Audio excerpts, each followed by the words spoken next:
Same रहता है। चलिए शुरू कर रहे हैं हम। इसमें क्या क्या बदलाव आ रहा है, ये तो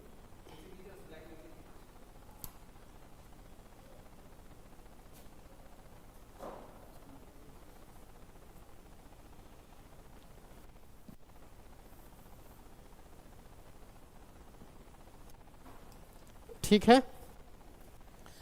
हम पढ़ रहे थे लाइट में, तो ये होता है कि जब लाइट रिफ्लेक्ट करता है ना, तो इसका फ्रीक्वेंसी सेम रहता है। फ्रीक्वेंसी मतलब आवृत्ति सेम रहता है, ठीक है। और तरंग दैर्घ्य जिसको वेवलेंथ बोलते हैं, और बाकी जो इंटेंसिटी होता है और अल्टीट्यूड, ये चेंज होता है, मतलब कम हो जाता है। चलिए अब आज का जो टॉपिक है हमारा वो है प्रकाश का अपवर्तन पढ़ रहे थे, इसी को समझेंगे। और जो मुख्य रूप से आज हमें सीख लेना है पूरी तरह से वो है टोटल इंटरनल रिफ्लेक्शन। जो हमारा आज का मेन टॉपिक रहेगा वो क्या रहेगा, टोटल इंटरनल रिफ्लेक्शन। इससे खूब प्रश्न पूछे जाते हैं और इसका कॉन्सेप्ट समझना थोड़ा सा टफ होता है, बट हम बहुत आसान और सरल भाषा में आपको समझाएंगे, आपको खूब बढ़िया से समझ में आ जाएगा। टोटल इंटरनल रिफ्रैक्शन, ये हमें सीखना है। एक और चीज सीखना है जिसको बोलते हैं क्रांतिक, या इंग्लिश में क्रांतिक को बोलते हैं क्रिटिकल एंगल।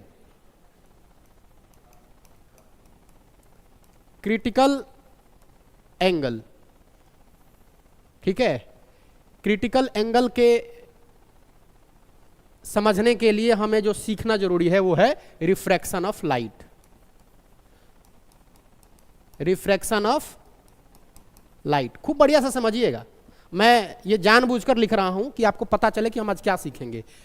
इसको सीखने के लिए इसको सीखना जरूरी है, और इसको सीखने के लिए इसको सीखना जरूरी है। तो इसके कंसेप्ट को जो हम थोड़ा पहले चर्चा कर चुके थे और आज हम कुछ चर्चा करेंगे, तो उसको नोट डाउन करके और फिर हम आगे बढ़ेंगे। इस तरह से हम आगे फिर डिस्पर्सन ऑफ लाइट के ऊपर चलेंगे, ठीक है। काफी लंबी क्लास है तो मनोरंजन के साथ भी चलेंगे, बिल्कुल तनाव नहीं लेना है, आराम से खूब हंसते खेलते चलेंगे। क्या, हाँ हिंदी लिख देता हूं। इसको बोलते हैं पूर्ण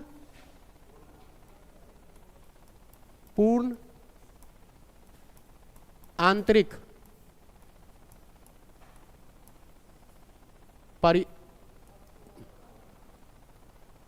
अपवर्तन। क्या है, अपवर्तन, पूर्ण आंतरिक, क्या है, अरे यार ये पूर्ण आंतरिक परावर्तन। इसको बोलते हैं क्रांतिक कोण। इसको बोलते हैं प्रकाश का अपवर्तन।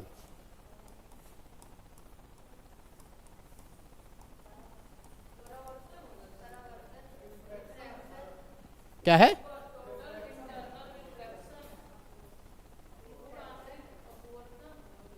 क्या लिख दिया मैंने, टोटल इंटरनल रिफ्रैक्शन ही तो होता। अरे यार अपवर्तन होता है, रिफ्रैक्शन नहीं। हम पहले सही लिखे थे, फिर किसी ने चेंज करवा दिया ये बोल के, ठीक है। तो ये जो टॉपिक है हिंदी और इंग्लिश में थोड़ा टाइम, एक तो टाइम लग जाता है दोनों को 2 बार लिखने में, ठीक है। नहीं हिंदी वाले नाराज हो जाएंगे, इंग्लिश वाले फिर भी मैं बोल देता हूं, कोई बात नहीं, मैं दोनों लिखूंगा, इतना ठीक है भाई, इतना कोई बहसबाजी वाली बात नहीं है। पूर्ण आंतरिक क्या बोलते हैं इसको, पूर्ण आंतरिक टोटल इंटरनल रिफ्रैक्शन, पूर्ण आंतरिक अपवर्तन नहीं बोलते हैं इसको,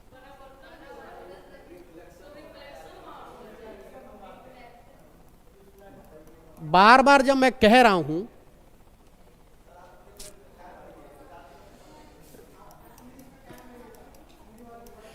इंग्लिश वाला गलत लिख दिया था। पूर्ण आंतरिक परावर्तन होता है, इसको बोलते हैं टोटल इंटरनल रिफ्लेक्शन होता है, रिफ्रैक्शन नहीं होता है, रिफ्लेक्शन।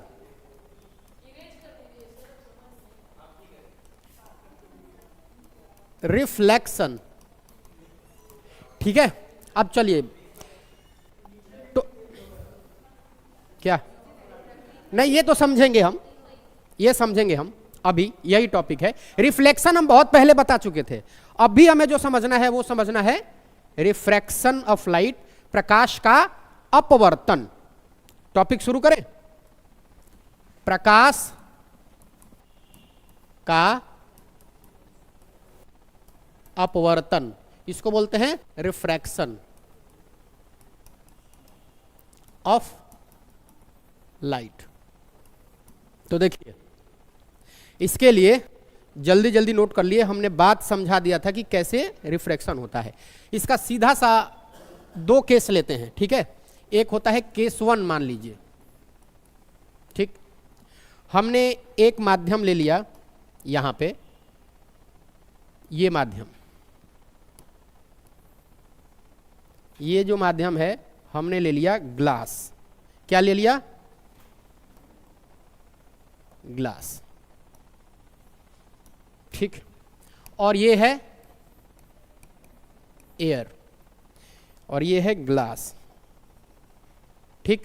और जाहिर सी बात है, जब एयर है तो क्या होगा? विरल माध्यम, इसको बोलेंगे विरल, और इसको बोलेंगे सघन। ये जो है सघन माध्यम है, ठीक। तो अब मान लीजिए कि हम क्या करते हैं कि यहां से एक लाइट लेते हैं, ठीक है। यहां से हमने एक लाइट लिया, तो ये जो लाइट होगा ये विरल माध्यम का होगा, और इसको बोलेंगे इंसिडेंट। क्या बोलेंगे? Incident ray. इंसिडेंट का मतलब होता है आपतित किरण, ठीक है। तो इसमें होगा क्या कि ये जो लाइट है अपने ओरिजिनल लाइन से यहां एक नॉर्मल ड्रॉ कर देते हैं। तो जैसे ही नॉर्मल ड्रॉ करेंगे, इसके बाद ये लाइट बेंड हो जाएगी। जब भी विरल से सघन में आएगी तो ये नॉर्मल की तरफ झुक जाएगी। वास्तविकता ये थी कि ये आना चाह रहा था किधर? इधर। इतना से ये क्या हुआ है? बेंड हुआ है, ठीक है। तो ये जो एंगल बनेगा और ये जो एंगल, सॉरी, ये वाला जो एंगल बनेगा वो क्या होगा? आई, और यहां जो एंगल होगा वो क्या होगा? आर। इसमें आपने क्या देखा कि जब भी विरल माध्यम से सघन माध्यम में प्रकाश की किरणें आती हैं, लाइट आती हैं, रे आती हैं, तो अभिलंब की ओर मुड़ जाती हैं। यही देखा। तो केस 1 में डालना है क्या कि अगर रेयरर माध्यम से, रेयरर से डेंसर में आएगी तो क्या होगी? रेयरर से डेंसर में लाइट आ रही है तो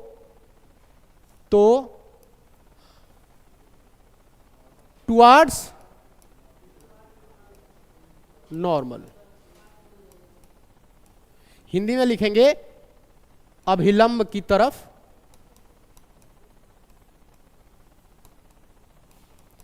क्या अभिलंब की तरफ? रे। ये क्या है? जब रेयर से डेंसर में क्या जाएगी? रे, तो क्या होगी? टुवर्ड्स नॉर्मल, अभिलंब की ओर। ये क्लियर है? ये समझा दिए थे क्यों जा रहा है, क्योंकि लाइट अकेला नहीं जाता, लाइट गुच्छे में जाता है, बहुत सारे रेज जाती हैं। और इसी के कारण ट्रॉली वाला एग्जाम्पल से मैंने पिछले क्लास में ये आपको समझा दिया था कि कैसे ये अभिलंब की ओर ही मुड़ती है। तो ये केस हो गया मुड़ने वाला। अच्छा, इसकी स्पीड में फर्क क्यों होगा? तो अगर आपको देखना है कि इसका स्पीड जो होता है, स्पीड का क्या कारण है? स्पीड के वजह से क्या होता है? स्पीड जो है अगर ये कम हो रही है, स्पीड क्या होगा? रे का स्पीड कम हो रहा है, इसका मतलब है कि जो माध्यम है, जो मीडियम है, वो क्या है? डेंसर है, या इसको बोलेंगे हिंदी में सघन है। जब स्पीड क्या होगा जब मैं ऐसा एरो का निशान बना रहा हूं तो इसका क्या मतलब है, इसका क्या मतलब है, स्पीड अगर कम होगा, किसका स्पीड, रे का अगर कम हो रहा है, ठीक है, तो मीडियम डेंसर है, इसका मतलब ये है। और जितना डेंसर मीडियम होगा, जितना डेंसर मीडियम होगा उतना ज्यादा मुड़ेगा, ठीक है, जितना ज्यादा डेंसर होगा उतना ज्यादा मुड़ेगा। तो इसका जो एंगल है वो किस पे निर्भर करता है, मीडियम पे, मीडियम पे। जैसे ये हमने ग्लास लिया, राइट, ग्लास लिया, अब मान लीजिए कि मैं वाटर ले लेता हूं, ठीक है, मान लीजिए कि हमने वाटर ले लिया,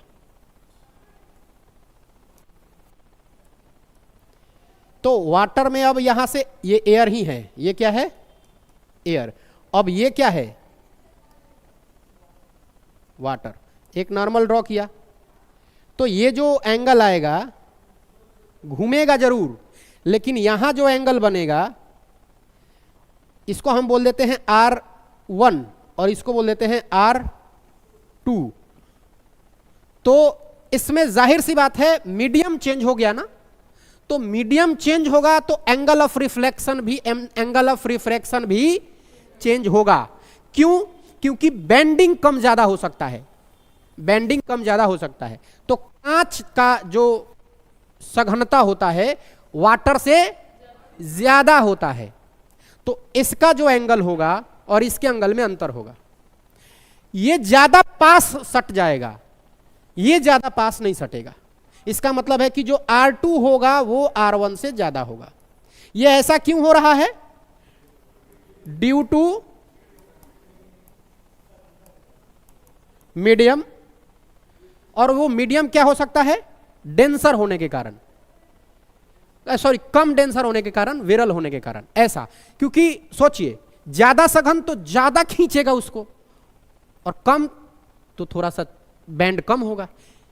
इस कंसेप्ट को समझे कि मीडियम चेंज होता है। अगर आपके परीक्षा में ये पूछ दे कि लाइट का जो रे है, किरण है, उसके स्पीड में अंतर किसके कारण से होता है निम्न में, तो किसके कारण से आएगा, मीडियम के कारण। डेंसर मीडियम सघन माध्यम होगा तो स्पीड बढ़ेगी कि कम होगी, स्पीड कम होगी, एंगल और कम होगा। और जैसे थोड़ा विरल होगा, डेंसर से थोड़ा कम डेंसर, तो एंगल बढ़ जाएगा क्योंकि स्पीड बढ़ जाएगी। ये कॉन्सेप्ट पता हो गया। तो पहले केस में दूर जा रहा था और दूसरा केस बनाएंगे। ये पूरा कॉन्सेप्ट सीख लिया आपने। 4-5 बातें अगर परीक्षा में पूछ रहे कि भाई बताओ ये बेंडिंग क्यों कारण हो रही है, तो मीडियम की वजह से। पास जाएगी क्योंकि डेंसर ज्यादा है, दूर जाएगी क्योंकि डेंसर कम हो गया, सघनता कम हो गई। क्या एक भी बच्चे जो यहां बैठे हैं ये इसमें दिक्कत है, किसी को दिक्कत नहीं है, सबको समझ में आ गया क्या? आप दोनों जो बैठी हैं आप लोगों को समझ में आया कि भाई मीडियम चेंज होने से बेंडिंग का कॉन्सेप्ट क्लियर होना चाहिए। अच्छा, मैंने कहा कि स्पीड कम होगा जब मीडियम क्या होगा, डेंसर होगा। अगर मैं बोलूं कि स्पीड जो है वो ज्यादा हो रहा है, मान लीजिए ज्यादा हो गया, बढ़ेगा कब, जब मीडियम क्या होगा, मीडियम रेयर होगा, रेयरर होगा, रेयरर लिखिएगा। रेयरर का मतलब होता है कि as compared to previous medium. अगर स्पीड बढ़ रहा है इसका मतलब है कि पहले अगर बहुत ज्यादा सघन था तो अब क्या होगा, थोड़ा सा रेयरेस्ट होगा, हाँ लेस। अब इससे संबंधित कोई भी विकल्प वाला क्वेश्चन तैयार करे आपको कर लेना चाहिए, ठीक है। तो दूसरा केस लिखूं मैं, ये समझ गए आप? जो नोट करना है नोट कर लीजिए, चिंता मत करिए, हम इससे ज्यादा दूर तक जाएंगे नहीं। लेकिन ज्यादा दूर कहने का मतलब है कि बहुत आगे नहीं पढ़ाएंगे, पहले इस पे जितना संभव प्रश्न हो सकता है और पूछा गया है वो हम आपको पहले दिखाएंगे, तभी आगे बढ़ेंगे, ताकि आप इस बात से लिए पूरा आश्वस्त हो जाएं कि इस बिंदु से अगर कोई प्रश्न आ जाए तो हमें छोड़ के नहीं आगे बढ़ना है। दूसरा केस मैं लिखवाऊं, लिख लीजिए।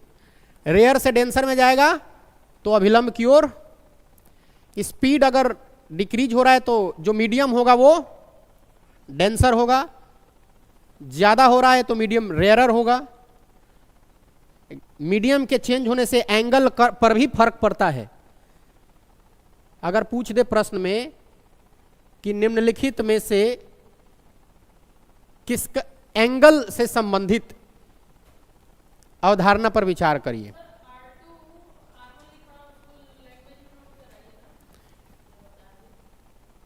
लैंग्वेज में, तो लैंग्वेज में आप इसे लिख लीजिए। लिख रहे हैं? जब प्रकाश किरणें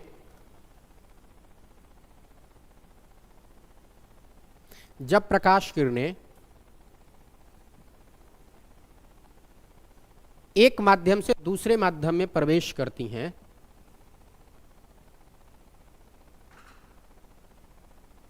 एक माध्यम से दूसरे माध्यम में प्रवेश करती हैं, एक माध्यम से दूसरे माध्यम में प्रवेश करती हैं। जब प्रकाश किरणें एक माध्यम से दूसरे माध्यम में प्रवेश करती हैं तो अपवर्तन कोण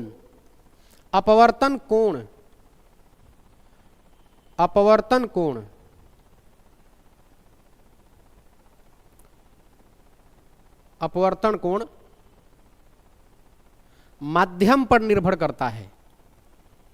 अपवर्तन कोण माध्यम पर निर्भर करता है। माध्यम पर निर्भर करता है। पहला उसमें पॉइंट दीजिएगा, जब माध्यम सघन है, जब माध्यम सघन होगा तो अपवर्तन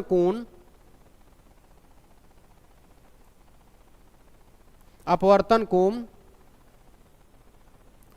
कम होगी विरल माध्यम की तुलना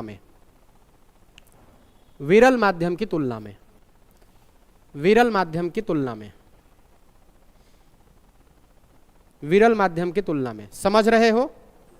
मैंने कहा कि कोई भी प्रकाश एक माध्यम से दूसरे माध्यम में जाएगी तो अपवर्तन कोण इस बात पर निर्भर करता है कि माध्यम कैसा है। तो यदि माध्यम डेंसर है, ज्यादा सघन है, तो अपवर्तन कोण कम होगी। माध्यम विरल है, रेयरर है, तो जो कोण बनेगा अपवर्तन कोण वो ज्यादा होगा। ये बात नीचे आप एग्जाम्पल के तौर पे या अपने लैंग्वेज में जैसे समझ में आ रहा है लिख लीजिए। क्या ये समझ में आया? केस दूसरा शुरू करूं। दूसरा केस था कि जब मान लीजिए कि ये हमने वही चीज एक माध्यम लिया यहां पे, ठीक है, और यहां से आया रे, लाइट, सॉरी, ठीक है। इसमें हमने लाइट नीचे से देना शुरू किया। मान लीजिए कि यहां से हमने टॉर्च जलाया, ये लाइट यहां से ऐसे जा रही है, तो ये जो माध्यम है वो क्या है? ग्लास है। ये ग्लास है। जब ये ऊपर जाएगी तो यहां से एक ड्रॉ कर लीजिए, क्या? नॉर्मल। तो नॉर्मल जैसे ही ड्रॉ करेंगे आपका जो एंगल होगा, सघन है, ये डेंसर मीडियम है, ये एयर में जाएगा। किसमें? एयर में। तो जैसे ही एयर में जाएगा कहां भागेगा? दूर, ठीक है, दूर भाग रहा है। जाना किधर चाहिए? इधर, बट ये क्या हुआ? दूर भागा, ठीक है, इधर जा रहा है। तो इसका मतलब है कि ये जो इंसिडेंट है और ये जो आर है, इस केस को समझिए।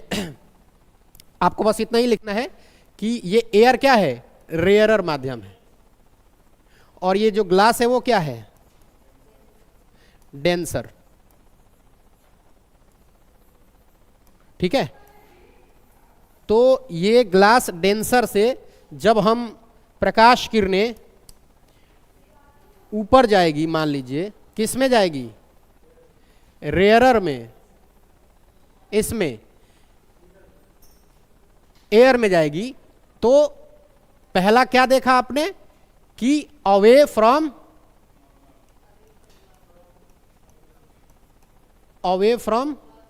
नॉर्मल, मतलब अभिलंब से दूर,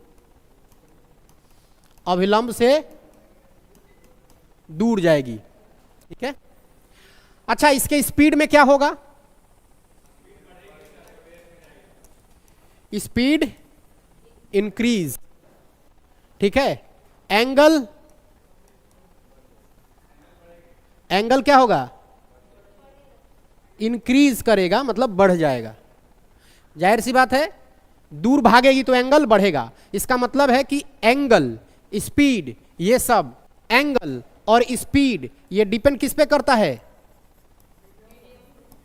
मीडियम पे या माध्यम पे। स्पीड, एंगल किस पे करता है, माध्यम पे। मेरे क्लास में एक भी ऐसा बच्चा ना हो प्लीज जिसको तनिक भी चीज समझ में ना आए, रोक दूंगा, मैं पूरा समझा के ही आगे निकलूंगा। अगर थोड़ा सा भी संशय आपके दिमाग में है तो बिल्कुल पूछ लीजिएगा, एकदम संकोच करने की जरूरत नहीं है। मेरा ये धर्म है और आपका ये फर्ज है। ठीक है। नहीं पूछ पाइए अभी तो रोक के अकेले में पूछ लीजिए, लेकिन जरूर पूछिए, कोई शंका लेकर मत जाइए। क्या ये समझ में आया, समझ में आया सबको? हाँ भाई, आप हंस रहे हैं। ये ग्लास है तो ये डेंसर है ना, सघन माध्यम। ये क्या है, सघन। और ये क्या है, विरल। तो अभिलंब से दूर जाएगी, स्पीड, और स्पीड मतलब वेग। किसका वेग, प्रकाश का, किरण का। और कोण, अपवर्तन कोण। ठीक है। क्या ये समझ में आया, इसमें कोई दिक्कत? दूर क्यों भागती है, नजदीक क्यों भागती है, इस पे हमने चर्चा कर लिया था। अब आगे चलें, लिख लीजिए, लिख लीजिए।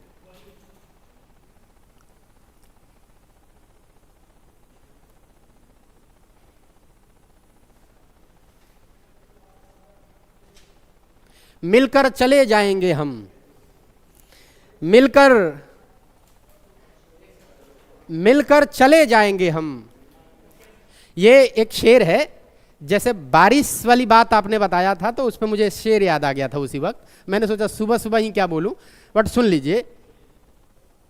चले जाएंगे हम, यहां कौन आया है उम्र बिताने के लिए। मिलकर चले जाएंगे हम, यहां कौन आया है उम्र बिताने के लिए। एक दिन मैंने खुद को ये क्या लिख दिया दीवार पे, एक दिन मैंने खुद को ये क्या लिख दिया दीवार पे। बारिशें होने लगी मुझे मिटाने के लिए, बारिशें होने लगी मुझे मिटाने के लिए। आया समझ में? मतलब ये दीवार पे ऐसा ऐसा होना चाहिए ना, जैसे आप अपने आप को कुछ साबित करेंगे ना तो आसपास के लोग क्या करेंगे, चर्चाएं करेंगे, यार ये ऐसा कैसे हो गया कि मतलब। हाँ, क्या MBA? अच्छा अच्छा, मतलब ये सब जैसे मैं बोलता हूं कि ये सब लाइनें कहां से आती हैं, वर्ड्स। ये पढ़िएगा तो आएगा। जैसे इसमें कोई खास कारीगरी नहीं है। तो ये जो शब्द है ना, आप किताबें पढ़िएगा तो आएगा। अभी कोई हिंदी से, अब मैं तो हिंदी साहित्य का विद्यार्थी हूं। विद्यार्थी नहीं रहने के बाद रुचि के कारण मैं हिंदी साहित्य पढ़ता हूं और पढ़ते रहता हूं लगातार। तो ये मेरी रुचि है, इसलिए मैं इस शब्दों को पकड़ लेता हूं, चाहे कितने भी कठिन शब्द हो। कठिन शब्द हो, अगर नहीं समझ में आए तो सर्च कर लेते हैं, खोज लेते हैं। सीखना तो निरंतर है। ऐसा थोड़ी है कि मुझे सब शब्द का ज्ञान है, बिल्कुल नहीं ज्ञान है। जैसे कोई कठिन शब्द मिला, गूगल है, उस पर थोड़ा सर्च कर लेते हैं, इधर उधर ताक झांक कर लेते हैं, शब्द का अर्थ पता चल जाता है। जरूरत यह है कि आप शब्द तभी खोजिएगा जब आपको जरूरत आएगी। और मुझे तो इतना मोहब्बत है कि मैं जैसे ही शब्द, जैसे एक शेर है सुनिए, शर्म दहशत, झिझक, ये शानदार है, इस पे तालियां बजनी चाहिए एकदम थोड़ा सा, फिर हम आगे टॉपिक शुरू करेंगे। शर्म, दहशत, झिझक, परेशानी। शर्म, दहशत, झिझक, परेशानी। तुम नाद से काम क्यों नहीं लेती? ए ओ जी मगर, ये सब क्या है? तुम मेरा नाम क्यों नहीं लेती? नहीं समझ में?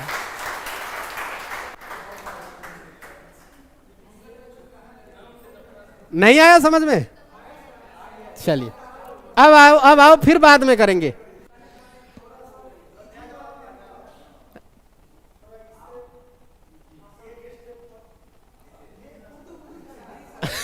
अभी चलिए, अभी थोड़ा पढ़ लेते हैं, फिर हम आगे बात करेंगे।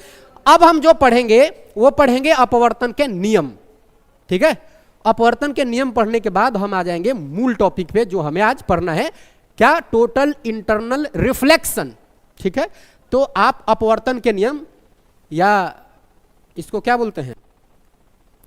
Law of refraction, law of refraction.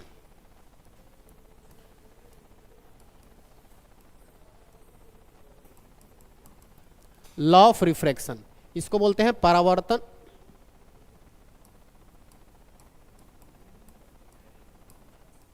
किसके नियम है ये?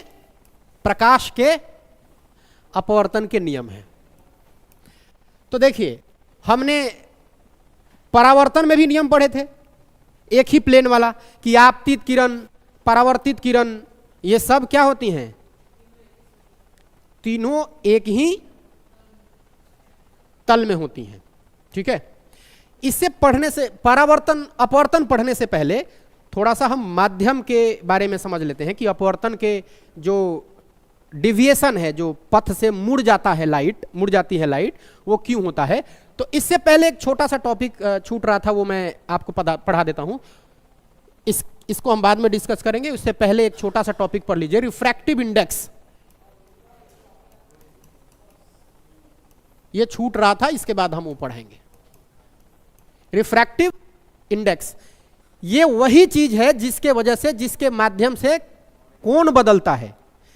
अपवर्तन के बाद कोण में जो वेरिएशन आता है, लाइट के किरणों में जो वेरिएशन आती है, मतलब स्पीड में जो वेरिएशन आता है, इसी इंडेक्स की वजह से आता है। इसको बोलते हैं रिफ्रैक्टिव इंडेक्स, या इसको बोलते हैं अपवर्तनांक। रिफ्रैक्टिव इंडेक्स, अपवर्तनांक, ठीक है? इसको बोलते हैं रिफ्रैक्टिव इंडेक्स या अपवर्तनांक। तो ये कैसे हम डिफाइन करते हैं? तो अपवर्तनांक जो होता है,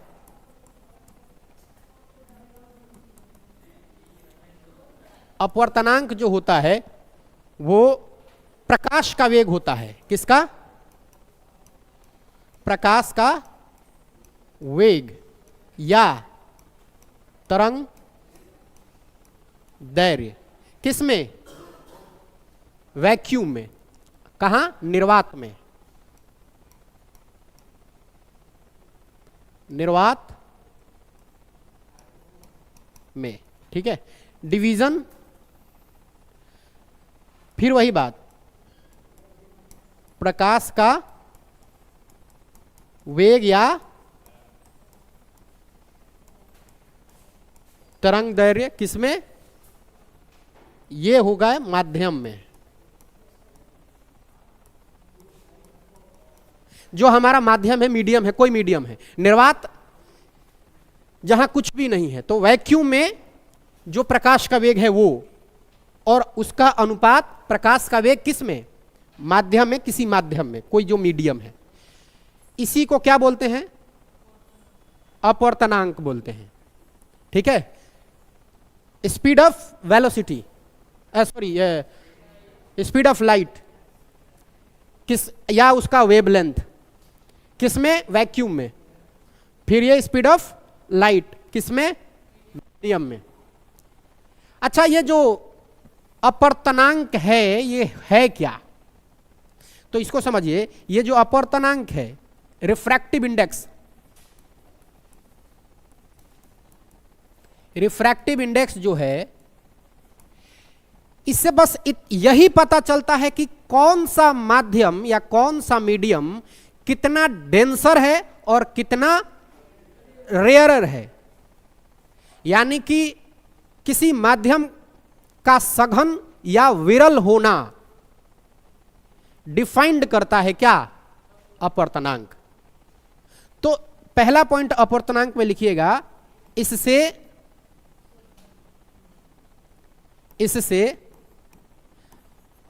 माध्यम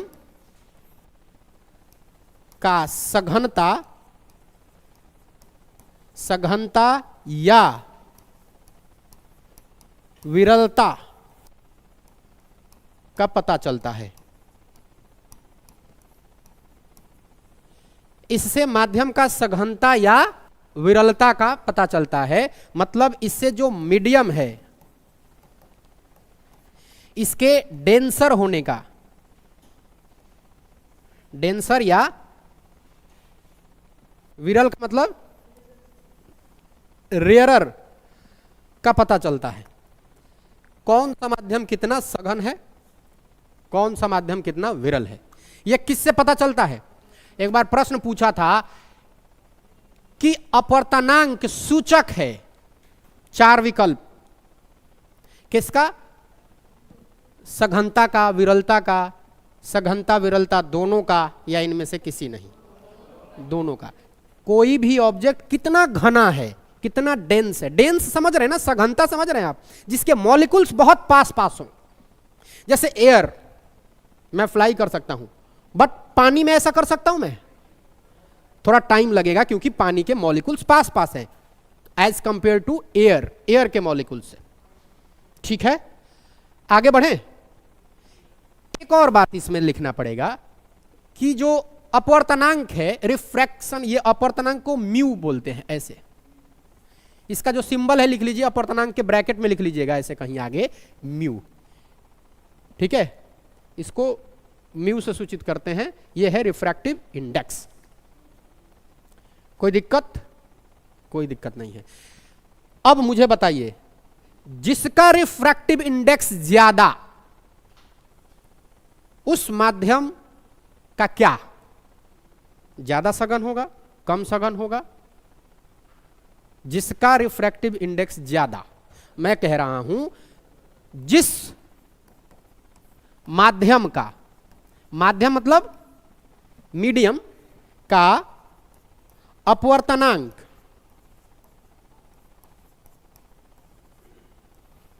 जिस माध्यम का अपवर्तनांक मतलब म्यू ज्यादा होगा, जिसका रिफ्रैक्टिव इंडेक्स ज्यादा होगा या अपवर्तनांक ज्यादा होगा, इससे यह पता चलेगा कि उस वस्तु की सघनता ज्यादा होगी। सघनता, रिफ्रैक्टिव इंडेक्स ज्यादा तो सघनता ज्यादा। यही तो बताता है ना भाई, माध्यम सघन है कितना विरल है। मतलब किसी भी माध्यम की सघनता या विरलता डेंसर या उसका रेयरर स्थिति को बताता है कि कितना है, कितना रेयर है, कितना डेंसर है, यह बताता है। तो अगर अपवर्तनांक ज्यादा है तो वो मटेरियल या वो मीडियम क्या है, वो सघन ज्यादा है। ठीक है, सघनता क्या होगी? ज्यादा होगी। अगर मैं इसी पॉइंट को लिखूं कि जिस माध्यम का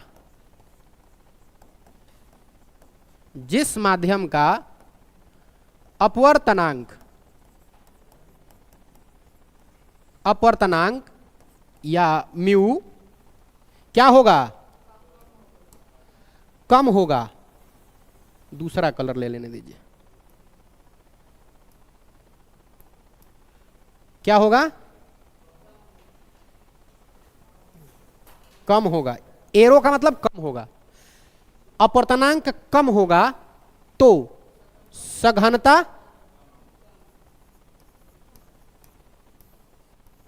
कम होगा, इसका मतलब है ये विरल होगा। ये सब अपवर्तनांक पे निर्भर करता है। अगर आपसे पूछा जाए कि कौन माध्यम, अभी प्रश्न बताया तो कि पूछा गया था किसका सूचक है ये, कि मटेरियल अब जो मीडियम है वो कितना सघन है, जिसका अभी मैं वैल्यू भी लिखवा देता हूं, 4-5 का वैल्यू आपको याद भी होना चाहिए कि किसका क्या होता है।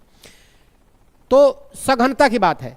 अगर मैं यही बोलता कि जिस माध्यम का अपवर्तनांक ज्यादा होगा उसकी विरलता कम होगी, यह भी तो हो सकता है। या ऐसे और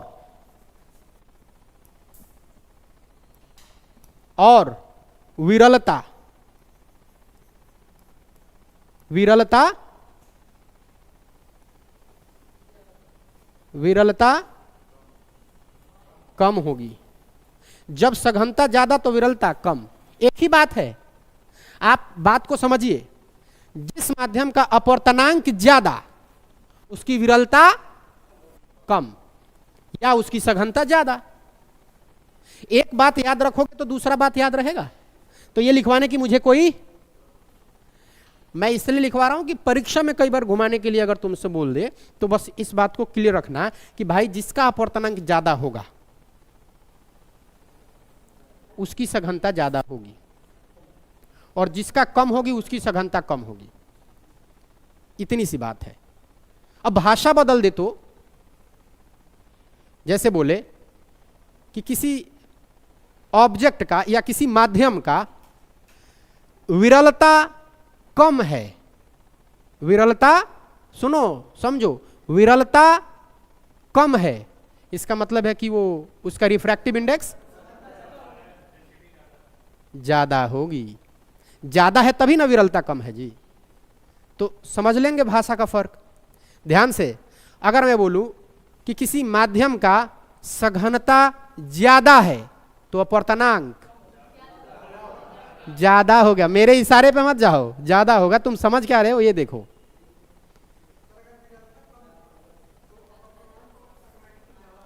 हाँ, जब विरलता कम होगी तो अपवर्तनांक ज्यादा है। समझ रहे हो बात? एक ही बात है, बस एक चीज याद रखना है कि जिसका अपवर्तनांक जितना ज्यादा उसकी सघनता उतना ज्यादा, और जिसकी अपवर्तनांक जितना कम उसकी सघनता उतना ही कम। अब इसको किसी भी लैंग्वेज में देख के देखो। आगे बढ़े। अब आगे में यह है कि थोड़ा सा मैं लिख देता हूं माध्यम और माध्यम का रिफ्रैक्टिव इंडेक्स की वैल्यू। जैसे यहां लिखो मीडियम, क्या लिखेंगे?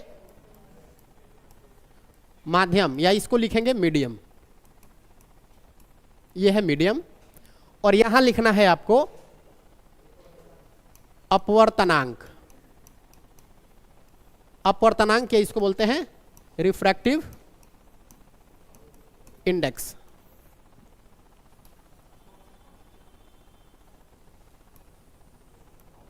लीजिए, पहला निर्वात। निर्वात इसको क्या बोलते हैं?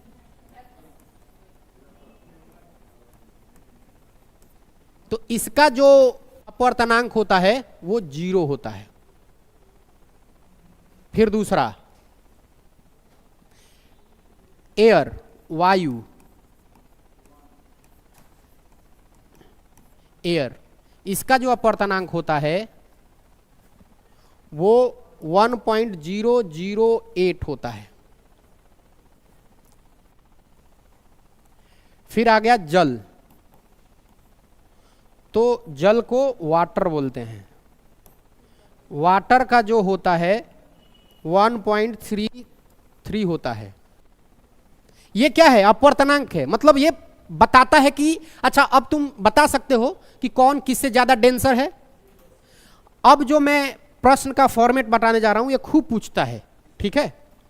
तो ये लिख लो, मैं फिर वो बताता हूं आपको। जल, जल के बाद ग्लास, जिसको बोलते हैं कांच, इसको बोलते हैं ग्लास।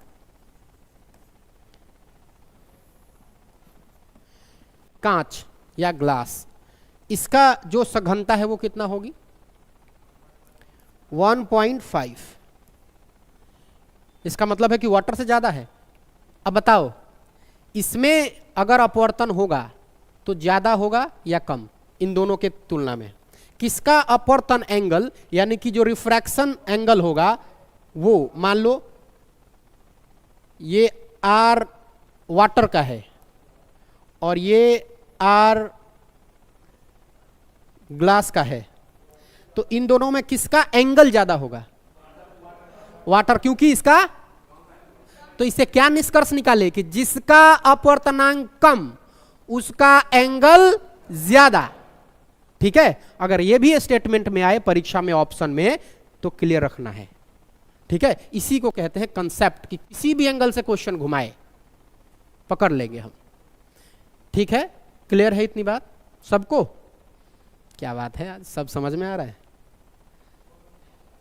सुबह सुबह की क्लासें समझ में आती हैं ज़्यादा, क्योंकि जो उसके मतलब इसका रीज़न है कि बेकार की चीज़ें तो रात में सो के और ख़त्म कर लिया, और फिर जितना आँख से जितना देखोगे दिमाग का कंसंट्रेशन उतना ही भंग होगा, क्योंकि आँख जिस जिस चीज़ों को देखेगा उसकी स्मृति पैदा करेगा और माइंड में लेके घुमाएगा, और फिर आपका मन चंचल भटकेगा इधर उधर। जो देख लिया, जैसे किसी को कुछ पसंद है वो देख लिया तो उस पर सोचेगा, किसी को कुछ खाने वाला मिला तो वो सोचेगा। ये सारी चीजें थॉट्स हमारे माइंड में घूमती रहती हैं। चलिए, अब क्या बच रहा है? डायमंड, जो सामान्य है हीरा। डायमंड कैसे लिखेंगे?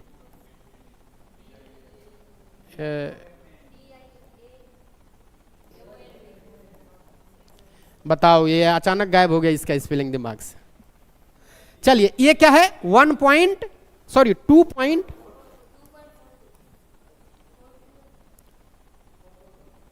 ठीक है, 2.42 या 41 कोई बात नहीं है। डायमंड का क्या होता है? ये होता है। अब तुम्हें क्या याद रखना है, इधर देखो, यहां से क्या हो रहा है? बढ़ रहा है, बढ़ रहा है ना, ऊपर कम नीचे ज्यादा। तो याद रखना, ये वैल्यू नहीं देगा, यह देगा ऑप्शन में। कैसे बोलेगा? कि वैक्यूम ज्यादा, फिर बोलेगा वाटर ज्यादा, फिर बोलेगा कि ग्लास ज्यादा, कि बताओ डायमंड ज्यादा, फिर बोलेगा डायमंड ज्यादा, ग्लास ज्यादा, कि वाटर ज्यादा। मतलब ऐसे 4 ऑप्शन देगा। बोलेगा कि सबसे ज्यादा, ये कौन सही है, ये जो क्रम है कौन सही है। 4 ऑप्शन कूट के साथ अगर दे दिया तो क्या बोलोगे?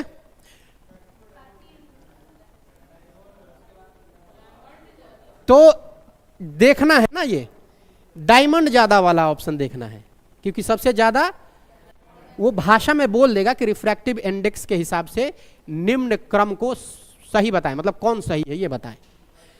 तो हाँ, तो ये याद रखेंगे आप क्रम से। बताइए, सबसे ज्यादा सबसे कम निर्वात वायु, जल, कांच और हीरा। क्या ये समझ में आया माध्यम? नो, आ गया? हाँ, आगे बढ़े। चलिए, सोचने दीजिए, अच्छा उतारने दीजिए। लिख लिया आप लोगों ने या लिखेंगे?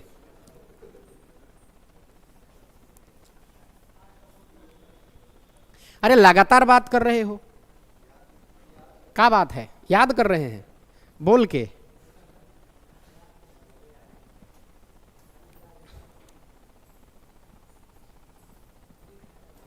तो ऐसा मन करता है कि दिन भर यहीं बैठे रहें, बाहर ना जाएं। हाय गर्मी। तो देखो, इसको गाना याद आ गया। भीषण गर्मी है भाई, तो गर्मी में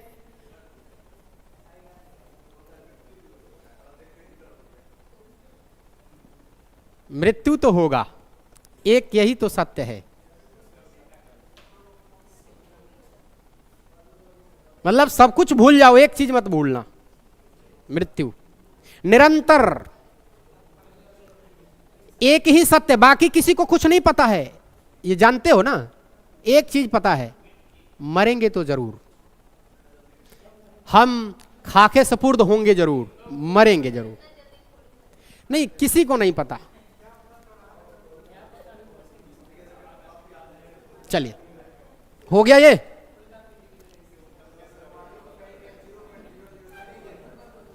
आ जाइए, अब हम आगे के डिस्कस कर लेते हैं। अब हमें पढ़ना है वो वाला, क्या नाम है?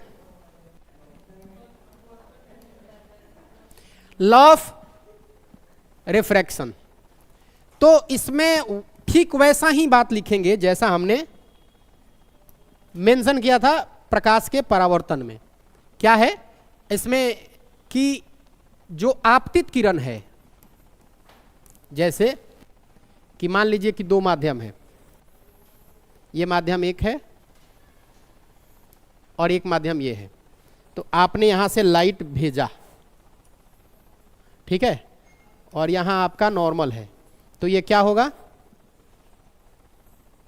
ऐसे थोड़ा सा क्लोज आ जाएगा, यानी कि ये है क्या इंसिडेंट और ये है क्या रिफ्रैक्टेड। नॉर्मल के बीच में वाला ही होता है, नॉर्मल से ही हम एंगल डिसाइड करते हैं।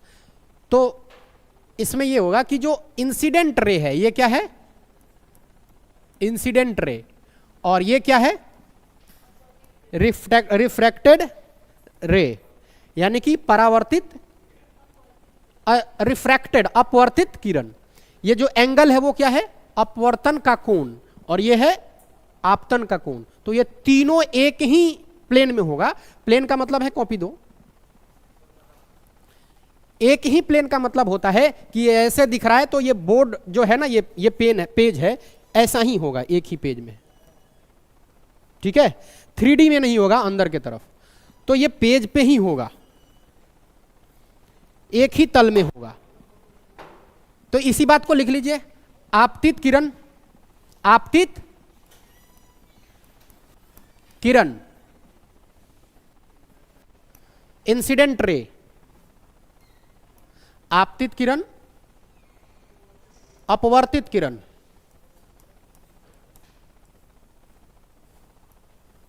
अपवर्तित किरण तथा अभिलंब। एक ही प्लेन में या एक ही तल में ये उसका नियम है।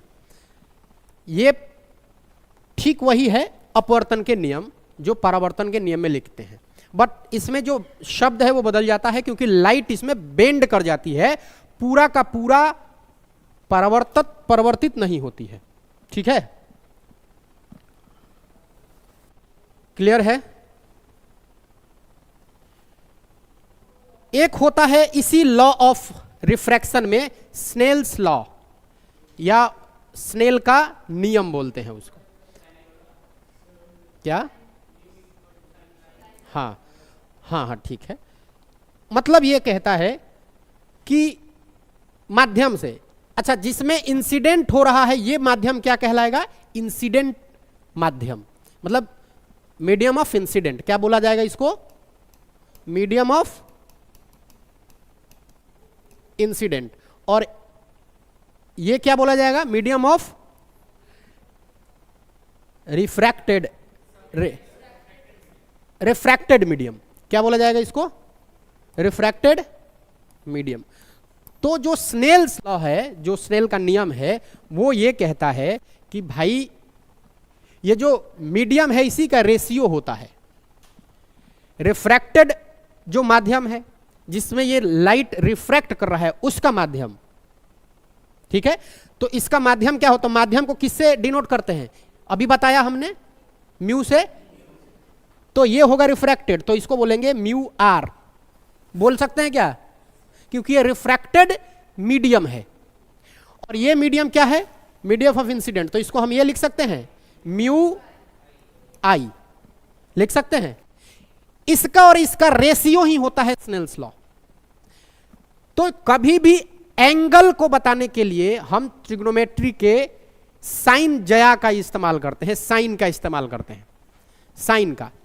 तो साइन और साइन ये एंगल को बताने के लिए एक डायमेंशन के लिए हम यूज करते हैं। तो ये कहता है साइन आई, यानी कि जो इंसिडेंट एंगल है उसका रेशियो और जो रिफ्रैक्टेड एंगल है इसका रेशियो साइन आर जो होता है वो मीडियम के रेशियो में होता है। तो जो रिफ्रैक्टेड मीडियम है म्यू आर और जो म्यू आई होता है मीडियम ऑफ इंसिडेंट उसका रेशियो होता है। ये कहता है स्नेल्स लॉ। इसके बराबर हम पूरा का पूरा म्यू भी दे सकते हैं, क्योंकि दरअसल ये जो रेशियो है वो क्या है, अपर्तनांक बता रहा है, मीडियम बता रहा है। म्यू का मतलब ये किसका इंडिकेशन है जी, कि कोई भी माध्यम कितना सघन है या कितना विरल है, इसी का इंडिकेशन है ना। तो इसी को बोलते हैं, ये जो इक्वेशन हमने दिया इसको बोलते हैं स्नेल्स लॉ। अब प्रश्न कैसे पूछ सकता है, अगर लैंग्वेज में बोलेगा कि माध्यम के अपवर्तनांकों का अनुपात किस नियम से संबंधित है, तो माध्यम का जो अपवर्तनांक होता है किसी तरह से भी फॉर्म किया जा सकता है प्रश्न, तो आप कहिएगा कि स्नेल्स लॉ या sine I by sine R, यही स्नेल्स लॉ है। स्नेल्स लॉ यही है, ये आता है रिफ्रैक्शन के नियम के तहत। यहां उल्टा होगा, ये आई आर होता है रिफ्रैक्ट, इंसिडेंट और रिफ्रैक्टेड, ये जो होता है इसका और इसका रेशियो होता है उल्टा, जैसे रिफ्रैक्शन का और इंसिडेंट का रेशियो होता है, और इस कंप्लीट को हम म्यू लिख सकते हैं। ठीक है, कोई दिक्कत? इतना सोच में, गहरी सोच में काहे हैं? उल्टा होता है इसलिए, उल्टा हो गया इसलिए, उल्टा लिखा गया है क्योंकि उल्टा का होता है। चलिए, क्या यह समझ में आया स्नेल्स लॉ? अब थोड़ा सा उदाहरण जो प्रश्न पूछे गए हैं अपवर्तन से, इसके बाद एक फिर बेहतर कंसेप्ट की तरफ बढ़ेंगे, टोटल इंटरनल रिफ्लेक्शन की तरफ। लिख लिया? आगे बढ़ें? तो अब हम देखेंगे प्रकाश छूट गया, 10 सेकेंड। तो अब हम देखने वाले हैं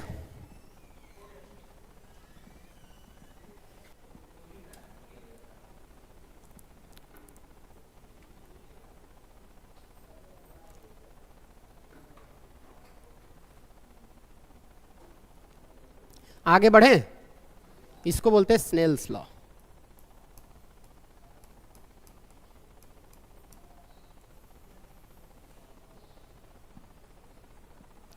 कोई दिक्कत? आगे बढ़ जाएं अब? चलिए, लिखते बहुत धीरे धीरे हो, बाकी सब काम तो बहुत तेजी से हो जाता है तुम्हारा।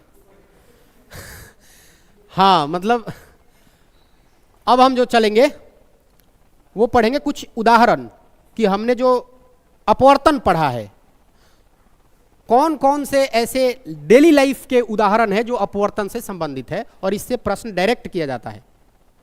ठीक बात है? तो कोई पानी ग्लास में ला सकता है, या मैं वैसे बोल सकता हूं, मैं वो एग्जाम्पल देने के लिए बता रहा हूं। ग्लास में, शीशा का ग्लास होगा आगे, या कहीं से ग्लास वहां से ले आइए, मैं एक्सपेरिमेंट करके दिखाता हूं ताकि आपको दिमाग पे बैठ जाए कि ये चीज होता है।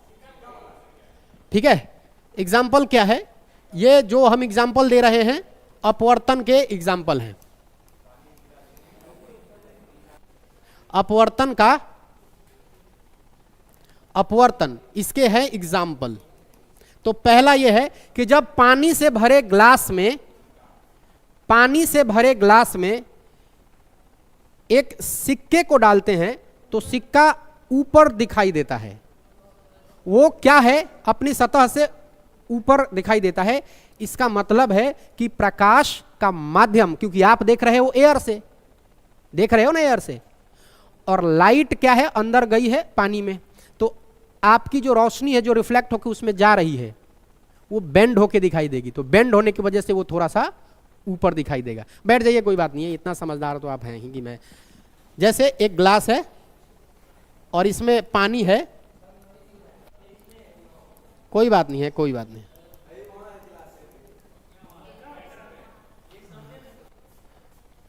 यही है, रिफ्लेक्शन नहीं हुआ है। किसी भी चीज, कोई सामने समान हो और तुम्हें दिखे नहीं, तो इसके पीछे क्या कारण है? रिफ्लेक्शन नहीं हुआ है। हैं?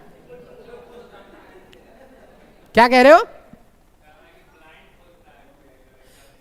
हाँ, तो उसे फिजिक्स नहीं पता है ना, उससे बोलना कि ब्लाइंड ब्लाइंड का क्या खेल है। बस वो हुआ ये है कि तुम्हारे आंख पे उस वस्तु का इमेज नहीं बना है और तुम्हारे माइंड ने नोटिस नहीं किया। बन जाता तो माइंड बोलता है इधर ही तो है। हाँ ठीक है। तो क्या है कि अगर सुन लीजिए, ग्लास से भरा पानी, मतलब पानी से भरा ग्लास में सिक्का, पानी भरा ग्लास में सिक्का ऊपर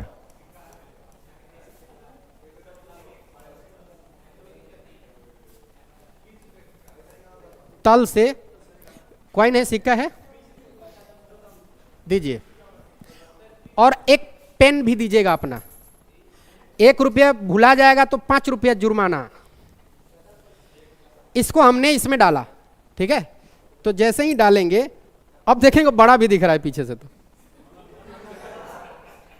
तो ये थोड़ा ऊपर दिखाई देगा। अब पेन दो, अभी हाँ, ये पेन अगर इसमें डालेंगे टूटा हुआ दिखाई दे रहा है, दिख रहा है कुछ, यहां कुछ और दिखेगा और यहां कुछ और दिखेगा। हो क्या रहा है, ये देखो, ये यहां दिख तो ऐसे रहा है, लेकिन ये ऐसा लग रहा है जो टूटा हुआ है। ये प्रकाश के अपवर्तन के कारण होता है। अच्छा, सूरज उगा नहीं होता है कभी, ऐसे देखिए हो कि उगा नहीं है, सूर्योदय हो गया है में से, मतलब दिखता नहीं है सूरज, लेकिन उजाला हो जाता है। सूरज निकला नहीं है किंतु उजाला हो जाता है। यह भी अपवर्तन का उदाहरण है। सूरज जब उगता है तो बहुत बड़ा दिखाई देता है, और जब दोपहर होता है छोटा, तो कोई ऐसा थोड़ी है कि रिचार्ज कम हो जाता है उसका। वो सुबह उसी का खेल है कि वो बड़ा दिखाई देता है, क्योंकि अपवर्तन, ठीक है। तो डूबते समय और उगते समय सूरज का बड़ा दिखाई देना, ध्यान से सुनना, लाल या पीला की बात नहीं कर रहा हूं मैं, कलर की बात नहीं कर रहा हूं मैं, बोल रहा हूं सूरज उगते समय बड़ा दिखाई देता है। इसका यही कारण है कि आंख पे जो लाइट का जो अपवर्तन होता है उसके कारण ये होता है। तारों का टिमटिमाना, ये हो गया एग्जाम्पल हो गया। पानी फेंक के सिक्का निकाल लो, ऐसा नहीं कि उसमें डुबा के हाथ और निकाल रहे हो। चलिए, हाँ निकालेंगे अपना, चलिए ठीक है मुन्ना, पानी पी जाओ, कोई बात नहीं। चलिए तो चलिए पानी पी लो भाई, गर्मी का मौसम है, पानी जरूरी है। अब सुन लीजिए, तो ये उदाहरण, जैसे पानी भरा ग्लास में सिक्का तल से ऊपर उठा प्रतीत होता है। तो अभी तो बहुत आराम से तुम बता दोगे, क्योंकि वही चैप्टर चल रहा है, वही एग्जाम्पल चल रहा है। लेकिन जब पूरा साइंस तुम्हारे दिमाग में है और परीक्षा में ये प्रश्न पूछ दे, तब के लिए ये टोटरम किया मैंने कि मास्टर ने किया था ये, कि अच्छा, बस वही है। हाँ, क्या अपवर्तन,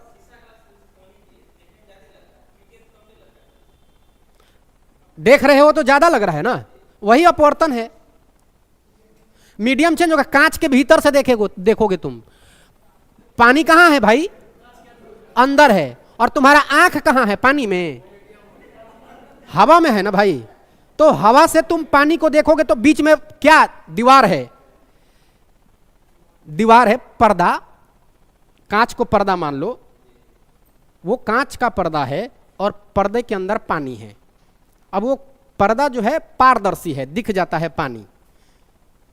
आंख का एयर का कंडीशन, और उधर अंदर पानी में शीशा के भेदते हुए तुम नजर मारोगे तो क्या होगा, वो ज्यादा दिखाई देगा, तल उसका ऊपर उठा हुआ दिखाई देगा। ये सब अपवर्तन के कारण होता है, रिफ्रैक्शन के कारण होता है। क्या वही हो रहा है। आप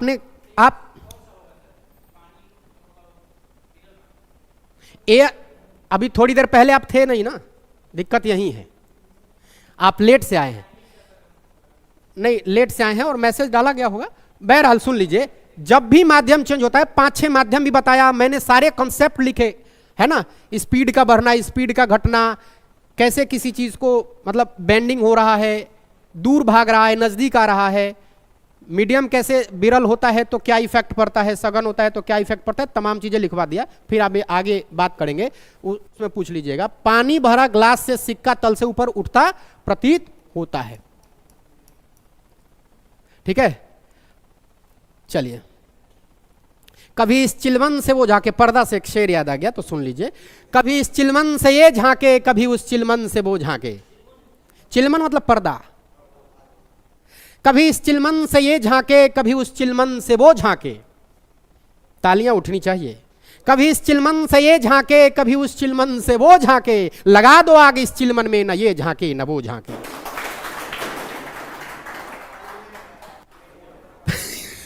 सिंपल था भाई, आग ही लगा दो, इसमें क्या दिक्कत। अब पानी भरा, सुन लो सुन लो सुन लो, पढ़ना भी है इसमें। अब अरे भैया सुन लो, अब ग्लास में अगर कोई रॉड डालते हैं, कोई लकड़ी डालते हैं, तो टूटी हुई या मुड़ी हुई दिखाई देती है, यह भी अपवर्तन के कारण। यह भी लिख लीजिए, हाँ लिखिए।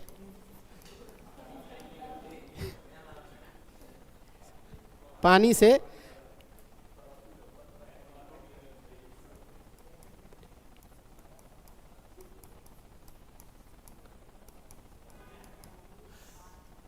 लड़की नहीं, लकड़ी का टुकड़ा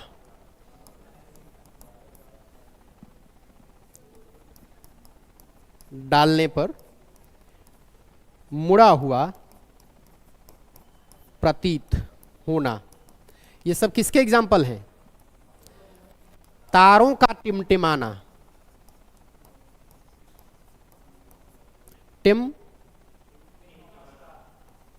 टिमाना, हाँ, सूर्य का सुबह या सूर्योदय के समय, सूर्योदय के समय, मतलब कभी बड़ा दिखता है। टिमटिमाने का और भी कारण है, खूब बड़ा दिखता है ना, कभी कभी ऐसे लग रहा है कि टिमटिमा रहा है, बड़ा दिख रहा है, तो वो माध्यम चेंज, क्योंकि वो तो बहुत दूर है भाई, माध्यम चेंज हो रहा है ना, क्योंकि वो निर्वात वाले कंडीशन में है और आप हैं एनवायरमेंट में, पर्यावरण में। तो सूर्योदय का, सूर्य का सूर्योदय के समय बड़ा प्रतीत होना, बड़ा प्रतीत होना। अच्छा, ये सूर्योदय के समय भी और सूर्यास्त के समय भी, ये दोनों का हो जाएगा। बड़ा होता है भाई, सूर्यास्त में भी और सूर्योदय में, दोनों में सूरज का आकृति जो है वो बड़ा दिखाई देता है नॉर्मल से, जो दोपहर के टाइम होता है या 10 बजे के तरफ, 10 बजे के करीब होता है गर्मी के दिन में। तो ये, हाँ बोलिए, कुछ पूछ रहा है? आगे बढ़ें। ये सब एग्जाम्पल किसके हैं?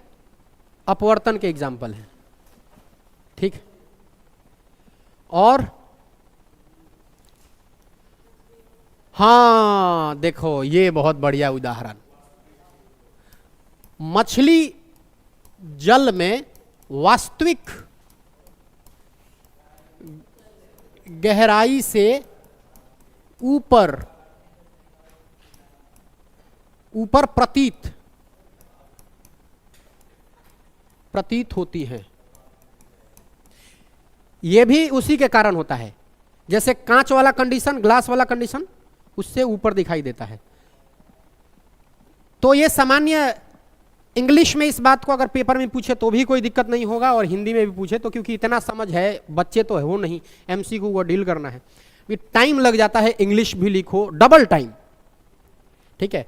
तो मैं कभी कभी तुम्हारे साथ न्याय करूंगा, कभी कभी तुम्हारे साथ न्याय करूंगा, दोनों साथ, मतलब एक साथ ऐसा होता है कि एक ही साथ सबके लिए न्याय करो, नहीं, ऐसा भी संभव है, सबके साथ न्याय कर सकते हैं। चलिए आगे बढ़े हम। अब आते हैं हम प्रकाश के पूर्ण परावर्तन पे। आगे बढ़े, चलिए। पूर्ण आंतरिक परावर्तन, पूर्ण आंतरिक परावर्तन, इसको बोलते हैं total internal reflection. Total internal reflection, इसको बोलते हैं टोटल इंटरनल रिफ्लेक्शन। खूब बढ़िया से सुनना और खूब बढ़िया से सीखना, ठीक है। तो इससे पहले हम अपवर्तन सीख चुके हैं ना अपवर्तन, लेकिन एक चीज सीखना है, उसका नाम है क्रांतिक कोण। क्रांतिक कोण, इसको अंग्रेजी में बोलते हैं क्रिटिकल एंगल। क्रिटिकल एंगल, इसको समझिए पहले। देखिए, आपको यह मालूम है कि मैं एक पहले तो माध्यम बना देता हूं बहुत बड़ा। ये माध्यम है, जैसे ये मान लीजिए कि आपका कांच है, इसको मैं ऊपर लिख दूंगा ऐसे ऊपर। अभी माध्यम देखिए,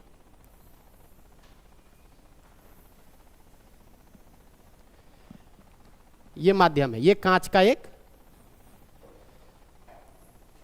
सील। सबको समझ में आ रहा है? ठीक है। ये है ग्लास। क्या है? ग्लास। ठीक है। और ये क्या है? एयर। जाहिर सी बात है, ये जो माध्यम है वो क्या है? विरल। और ये क्या है?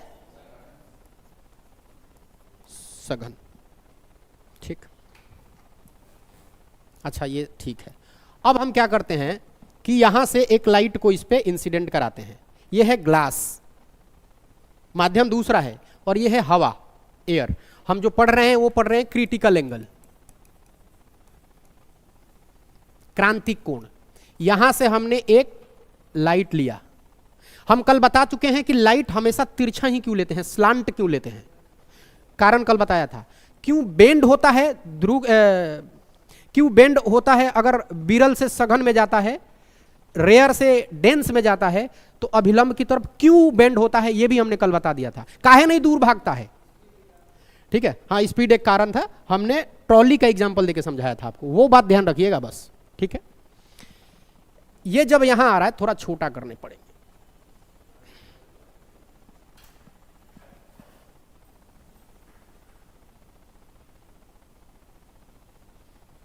ठीक है। यहां ये लाइट आई इस पे, तो क्या होगी? यहां हमने एक ड्रॉ कर लिया, क्या? नॉर्मल। जैसे ही यहां आप नॉर्मल ड्रॉ करेंगे, आपको पता चलेगा कि ये जो लाइट है सघन में, विरल से सघन में, तो ये कहां जाएगी? अभिलंब की ओर मुड़ी। तो चलिए, तो ये केस है एक। ठीक। लेकिन इस केस के जरिए हम टोटल इंटरनल रिफ्लेक्शन नहीं सीख पाएंगे। हमको सीखना है क्रांतिक कोण। तो जब भी क्रांतिक कोण सीखना होगा, तो हम जो लाइट को निकालेंगे सघन से विरल के तरफ निकालेंगे, क्योंकि हमको टॉपिक क्या है? बोलो। आंतरिक, अंदर, अंदर ही अंदर लाइट का परिवर्तन सीखना है। तो हम इस केस को थोड़ा उल्टा कर देते हैं, समझने में ज्यादा बढ़िया से। इसको क्या कर देते हैं? नीचे से ऊपर पास कराते हैं, ऐसे। तो क्या होगा बताओ? अब क्या होगा बताओ? ये अभिलंब से, यानी कि यहां आएगा ऐसे। कलर चेंज करना पड़ेगा। ये इधर भागेगा। मान लो कि आपने ये एंगल रखा है, मान लीजिए थोड़ी देर के लिए 20 डिग्री। कितना? 20 डिग्री। फिर दूसरा अब एक और काम करते हैं कि फिर से एक बार ये एंगल है, अभी अभी इसको समझना है क्रांतिक एंगल कब होता है, क्रिटिकल एंगल कब बनता है। 20 डिग्री से अब एक और एक्सपेरिमेंट करते हैं कि ये एंगल, ये कुछ ना कुछ होगा, ये कुछ ना कुछ होगा, बट 90 नहीं होगा, अभी नहीं होगा। अब देखिए, अभी हम क्या करते हैं, थोड़ा सा इसको बढ़ा देते हैं, ऐसे थोड़ा और स्लांट ले लेते हैं, ठीक। और स्लांट लेने के बाद क्या हुआ, ये नॉर्मल ड्रॉ करेंगे, फिर क्या है, यहां से देखिएगा कि और ऐसे हो जाएगा, मतलब कि आपने क्या किया, इस एंगल को 30 डिग्री कर दिया, मान लीजिए बढ़ा दिया थोड़ा सा और, तो ये 30 डिग्री हुआ, ये झुक जाएगा ज्यादा। मतलब आप देख रहे हैं इस एंगल को जैसे जैसे बढ़ा रहे हैं लाइट और नीचे आ रही है, देख पा रहे हैं। जब आप इस प्रोसेस के लिए एक और ड्रॉ करते हैं, इस प्रोसेस को, ये एंगल 30 से हम ऐसा कर लेते हैं कि इसको कर लेते हैं 42 डिग्री, कितना, 42 डिग्री। मान लीजिए कि ये 42 डिग्री पे कर लेते हैं, पहले ये नॉर्मल ड्रॉ कर लेते हैं, ठीक है। अब ये कंडीशन ऐसा आ गया है, इतना ये एंगल बढ़ गया है, ये कितना हो गया अब, तो ये अब यहां नहीं दिखेगा, ये बिल्कुल इस तरह से हो जाएगा। एक कंडीशन ऐसा आएगा ना कि जैसे टॉर्च जलाया तो यहां आया, अब क्या किया मैंने, थोड़ा ऊपर से टॉर्च जलाया, जाहिर सी बात है दूर और भागेगा। अब क्या किया कि इतना टॉर्च जला दिया, इस एंगल पे जला दिया कि ये जो परावर्तित किरण है, रिफ्रैक्टेड रे है, वो बिल्कुल 90 डिग्री पे हो गया ऐसे। यानी कि इंसिडेंट एंगल जब तक हम बढ़ाएंगे, जब तक कि रिफ्रैक्टेड एंगल 90 डिग्री का हो जाए, तो उस कंडीशन को बोलते हैं क्रिटिकल एंगल कंडीशन या क्रिटिकल एंगल। यानी कि अब ये जो एंगल बनेगा जिससे कि ये रे 90 डिग्री में तब्दील हो जाए, इस एंगल को बोलेंगे क्रांतिक एंगल या क्रिटिकल एंगल। समझ रहे हो? अब परिभाषा कैसे बोलेंगे कि यदि कोई प्रकाश किरण एक माध्यम से दूसरी माध्यम में प्रवेश करती है, तो जो इंसिडेंट ऑफ एंगल होगा, एंगल ऑफ इंसिडेंट होगा, अपवर्तन का कोण होगा, वो जब तक बढ़ाएंगे जब तक अपवर्तित कोण 90 डिग्री का ना हो जाए। तो 90 डिग्री का जैसे ही होगा, वही कोण जिस पे ये 90 डिग्री होगा, ये कहलाएगा क्रिटिकल एंगल। इसको क्या बोलेंगे? क्रिटिकल एंगल, या इसी को हिंदी में बोलेंगे क्रांतिक कोण। क्या ये बात समझ में आई? ये एक डिफिकल्ट कॉन्सेप्ट था, ये आप, मुझे लग रहा है कि सब लोगों को समझ में आया। भाई टॉर्च जलाइए। अब आप कहिएगा कि सर 20 से क्यों, 30 से क्यों, 42 से क्यों? तो हमें नहीं मालूम है अभी फिलहाल, मान लीजिए, बट हम इतना तो जानते हैं ना कि हम एंगल को हमको 90 कर ही देना है। जो अपवर्तित एंगल है, जो रिफ्रैक्टेड एंगल है, उसको 90 डिग्री लाना है। तो आपको ऐसे सेट करके लाना पड़ेगा एंगल को कि वो 90 डिग्री पे आ जाए। तो वो एंगल कितना मिलता है? 42 ही मिलता है। इसीलिए मैंने जो एग्जाम्पल लिए, रैंडमली कोई भी लिया, लेकिन आखिर में जो मुझे 90 करना था तो मैंने आपको बताया कि 42। इसका मतलब है कि कांच में क्रांतिक कोण 42 होता है, क्योंकि 42 पर कांच में लाइट 90 डिग्री पर जाएगा। यह बात पानी के लिए नहीं लागू होगा, पानी के लिए यह दूसरा है, क्योंकि माध्यम चेंज है। मैंने आपको बोला था कि अपवर्तन कोण निर्भर करता है किस पे? माध्यम पे। तो माध्यम बदलेंगे तो क्रिटिकल एंगल बदल जाएगा। 4 बार का प्रश्न पूछा गया है, कभी 11 में पूछा है, कभी 15 में पूछा है, कभी 17 में पूछा है, 18 में पूछा है, कभी छत्तीसगढ़ यूके पीसीएस, ऐसे करके अलग अलग पीसीएस में। और यही सवाल उठाता है आप लोगों में भी, क्योंकि मैं तो देखते रहता हूं और आपके क्वेश्चन भी बन रहे हैं टेस्ट के लिए, तो मैं निरीक्षण करते रहता हूं तो मुझे मालूम है कि आप में भी वही करता है, बस एक दो ऑप्शन इधर उधर कर देता है। बन रहा है। चलिए, ये समझ में आया क्रांतिक कोण। चित्र बना लीजिए, चित्र बना लीजिए। क्या करें? हाँ, लिखवा देते हैं। पहले ये चित्र बना लीजिए, या लिख लीजिए फिर चित्र बना लीजिएगा। पहले लिखवा देता हूं फिर चित्र बना लीजिए। हाँ, नहीं, मैं लिखवा देता हूं फिर इसको बना सकते हैं। गुड मॉर्निंग कविता, पिंटू, राधे राधे, गुड मॉर्निंग।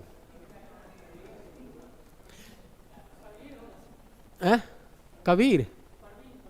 प्रवीण नहीं है। अब होगा तो नीचे उसका कमेंट नहीं दिख रहा है। चलिए, तो हाँ विनोद, इधर देखो यार। विनोद, चलिए। क्या गजब डायलॉग बोलता है भाई,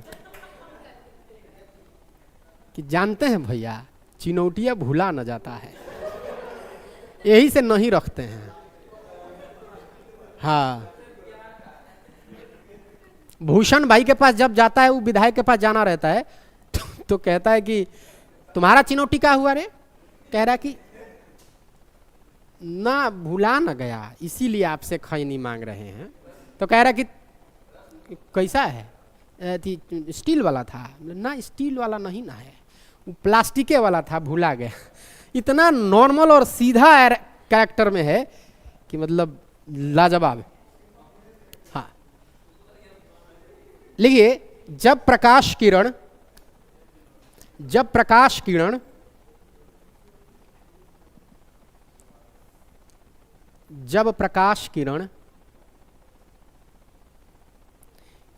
एक माध्यम से दूसरे माध्यम में, मतलब सघन माध्यम से विरल माध्यम में प्रवेश करती है। जब प्रकाश किरण सघन माध्यम से, इंग्लिश वाले इसको डेंसर मीडियम लिख लेंगे तुरंत, सघन माध्यम से विरल माध्यम में प्रवेश करती है, तो अपवर्तन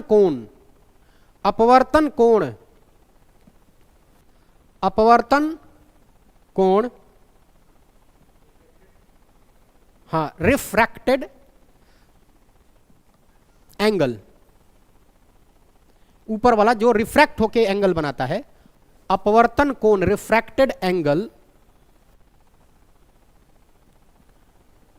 90 डिग्री, हाँ, अपवर्तन कोण 90 डिग्री होने तक होने तक 90 डिग्री होने तक आपतित कोण का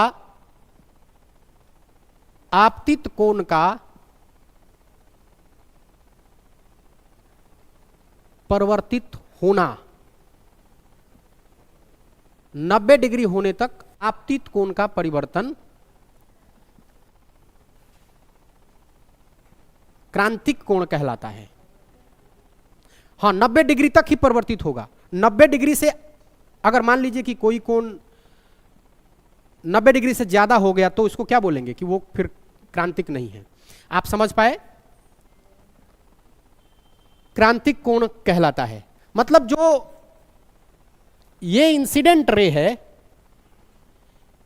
ये 42 डिग्री तक 90 डिग्री पे चेंज हो रहा है। तो मैंने यही लिखवाया कि कोई सघन माध्यम से कोई प्रकाश किरण सघन माध्यम से विरल माध्यम में प्रवेश करती है, तो जो अपवर्तन कोण होता है या अपवर्तित कोण होता है, वो 90 डिग्री तक, ये आपतित इंसिडेंट एंगल का परिवर्तन होना 90 डिग्री तक ही, यानी कि इसके 90 डिग्री तक करने के लिए इसका परिवर्तन हो रहा है। तो ये जो कोण 90 डिग्री पे बनेगा वो क्या कहलाएगा? क्रांतिक कोण। बोलिए, जैसे ये कोण बढ़ रहा है ना, तो हमें जो आपतित कोण बनाना है वो इस हिसाब से बनाना है कि अपवर्तन कोण 90 डिग्री हो जाए। इस लैंग्वेज को किसी भी लैंग्वेज कैसे भी समझ के लिख लीजिए, यही है। थोड़ा भाषा सुधार लीजिएगा, अगर भाषा में इधर उधर हो तो भाषा को अपने हिसाब से डील कर लीजिएगा, क्योंकि आप इसको समझ गए हैं ना। पहली तो बात ये बताइए कि इसको हम इस तरह से सेट करेंगे कि ये 90 डिग्री हो जाए, बस। हाँ, कांच में 42 डिग्री होता है। 41 पॉइंट कौन बोला? 42 डिग्री मानिए लगभग, ठीक है। 24 डिग्री कोई कोई देता है हीरा का, लेकिन 25 भी मान लिया जाता है, ठीक है। हाँ, तो वो ऐसे देखिए, विकल्प में ऐसा नहीं देगा कि 25 भी दे दिया 24 भी दे दिया, ठीक है। तो नहीं नहीं देगा ही नहीं, नहीं नहीं देगा, विवादित हो जाएगा। 24-25 नहीं दे सकता है, क्योंकि अलग अलग सोर्सेज में कहीं 24 पॉइंट कुछ लिखा है, कहीं कहीं 25 लिखा है, लगभग लिखता है, लगभग लिखा है। चैलेंज कर सकते हैं अगर ऐसा है तो, लगभग लिखा है ना, तो लगभग में चल जाएगा। वो किसी भी किताब में लगभग का मेंशन होता है। तो ऐसे प्रश्न से बचती है बीपीएससी। गलती से अगर आ भी गया 24 और 25 अगर आ गया तो दोनों ऑप्शन के साथ जाएंगे, या 24 वाले ऑप्शन को ज्यादा प्रीफर करेंगे, ठीक। चलें,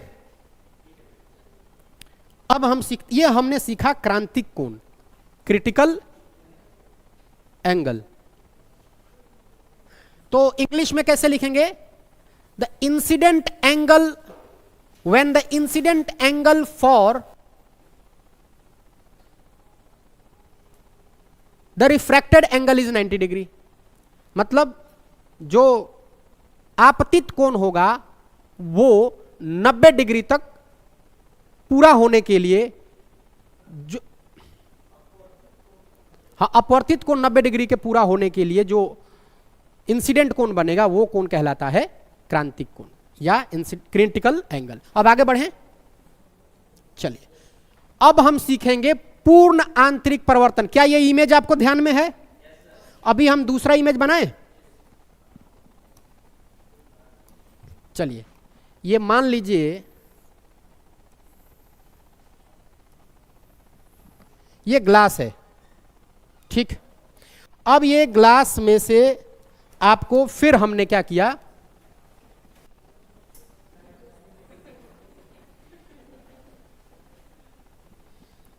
कितना बज गया? 1। भरी दोपहरी में आने का क्या मतलब है?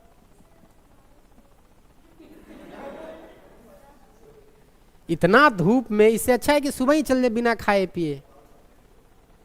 बचिए, धूप में बचिए, धूप बहुत स्ट्रांग है। और सबसे बड़ी बात है, ये धूप धूप के जैसा नहीं है, हीट वेव है इसमें। क्या होता है? लू बोलिए इसको, मतलब बहुत गर्मी। एकदम मॉर्निंग में था, 9 साढ़े 9 बजे, तो घर से 6 बजे करवा दें। चलिए सुबह और करवा देते हैं, हम बोल के सुबह ही करवा देते हैं आपसे। सुनो, सुनिए पुनिए, प्रश्न सुनिए, हाँ बोलिए। क्रांतिक कोण किसमें क्या होता है वो हम बताएंगे, पहले ये सीख लीजिए। माध्यम पे वो बदलता है, माध्यम पे बदलता है।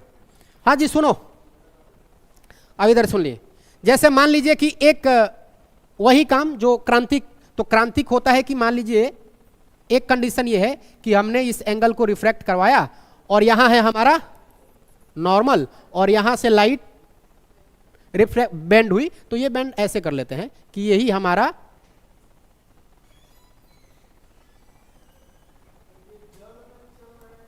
ये ग्लास है। अभी वही एग्जांपल लेंगे, अलग वाला बाद में करेंगे।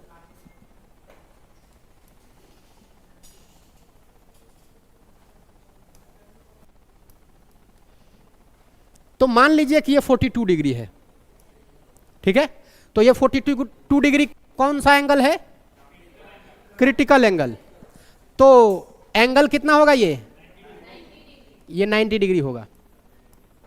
यानी कि ये जो एंगल होगा वो क्या होगा? Critical angle. अब क्या हो रहा है कि इस टॉर्च को जो लाइट दे रहे हो थोड़ा सा और बढ़ा दो, थोड़ा सा और बढ़ा दो। मान लीजिए 1 डिग्री बढ़ाए, अरे बातें मत करो भाई, थोड़ा सा बढ़ा देंगे तो जैसे ही बढ़ाएंगे अब ये 90 डिग्री तक नहीं रहेगा। तो ये जैसे ही थोड़ा सा हमने बढ़ाया,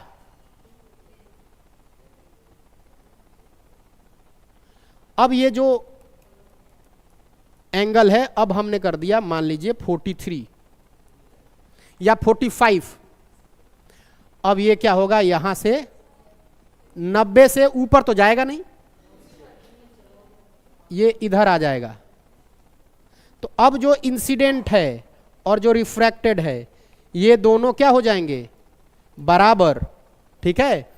और जब क्रांतिक कोण को जैसे ही सीमा लिमिट को क्रॉस करता है लाइट, क्या बन जाएगा फिर वो अंदर ही परिवर्तन हो गया। परिवर्तन हो गया वो केस याद है आपको? परावर्तन में क्या होता था, लाइट के रिफ्लेक्शन में क्या होता था, एक माध्यम में प्रकाश आई और पूरा पूरा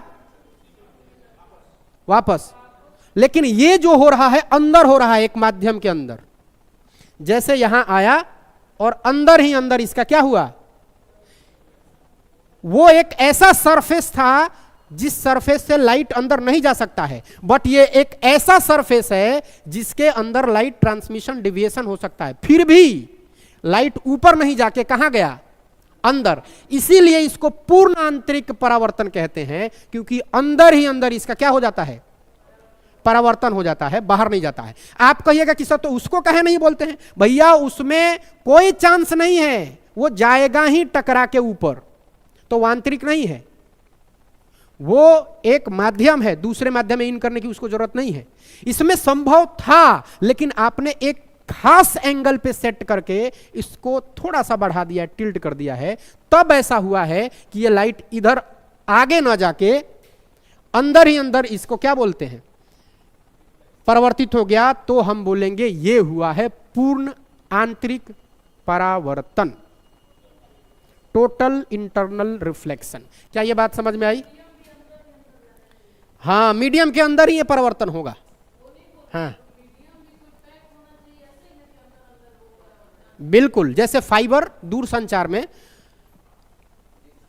फाइबर में ऐसा ही होता है, बाहर जाने ही नहीं देता है, पूर्ण आंतरिक परिवर्तन होता है। इंद्रधनुष बनता है रेनबो, उसमें क्या होता है अभी थोड़ी देर बाद बताएंगे उसको, अभी तो ये पढ़ रहे हैं, फिर भी मैं बता देता हूं। जो इंद्रधनुष बनता है 7 कलर में बनता है, 7 कलर में बनता है ना इंद्रधनुष। इंद्रधनुष 2 तरह के होते हैं, एक होता है प्राइमरी और एक होता है सेकेंडरी। एक होता है प्रथम और दूसरा होता है द्वितीयक। प्रथम में 2 बार अपवर्तन और 1 बार पूर्ण आंतरिक परावर्तन होता है, और दूसरे में 2 बार अपवर्तन और 2 बार पूर्ण आंतरिक परावर्तन होता है। ठीक है, तो तभी वो दिख रहा है, वरना बिखर जाता। लाइट अंदर ही अंदर जब वो रिफ्लेक्ट करता है तो वो वैसे कलर दिखता है। और इंद्रधनुष या रेनबो की खास बात है कि हमेशा सूरज के अपोजिट डायरेक्शन में होता है, यानी कि आपको देखना है तो आपका पीठ जो होना चाहिए वो सूर्य के साइड में होना चाहिए। दोपहर में इसीलिए नहीं दिखता है, दोपहर के टाइम पे इंद्रधनुष नहीं दिखता है, सुबह के टाइम पे बारिश के ठीक बाद या शाम के टाइम पे बारिश के ठीक बाद, बारिश के तुरंत बाद। ठीक है, ये होता है इंद्रधनुष। इसके बाद वाला जो कॉन्सेप्ट है वो इंद्रधनुष का कॉन्सेप्ट है, फिर कलर कोडिंग का है, फिर आंख का है, फिर दूरबीन माइक्रोस्कोप का है, और ये चैप्टर हो जाएगा। लेकिन कुछ छोटे छोटे टॉपिक जैसे इंटरफेरेंस, व्यतिकरण, ये है, ये सारी चीजें, बट इससे बनने वाले उदाहरण को समझेंगे। अभी क्या पूर्ण आंतरिक परावर्तन समझ में आया? तो बस वही है, क्रांतिक कोण से जब भी थोड़ा सा भी प्रकाश की किरणें शिफ्ट होती हैं, टिल्ट होती हैं, ज्यादा होती हैं क्रांतिक कोण से, तो पूर्ण आंतरिक परावर्तन की घटना घटित हो जाती है। इसको चित्र बनाइए या ये बात को लिख लीजिए कि क्रांतिक कोण से अधिक जैसे ही कोण होगा तो पूर्ण आंतरिक परावर्तन। आपको अभी समझ में नहीं आएगा, आप बाद में पूछिएगा जरूर, भूल के मत जाइएगा, पूछ लीजिएगा इसको, वरना फिर दिक्कत होगा पूरा चैप्टर में। हाँ लिखिए, क्रांतिक कोण जैसे ही अधिक होता है, प्रकाश किरणें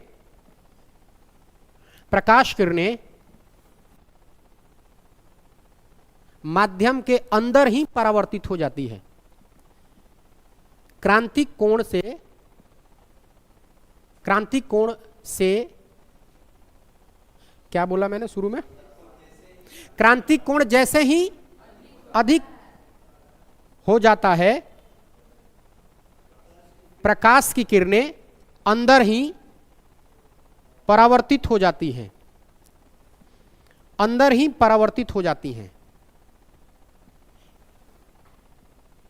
इस प्रक्रिया को पूर्ण आंतरिक परावर्तन कहते हैं।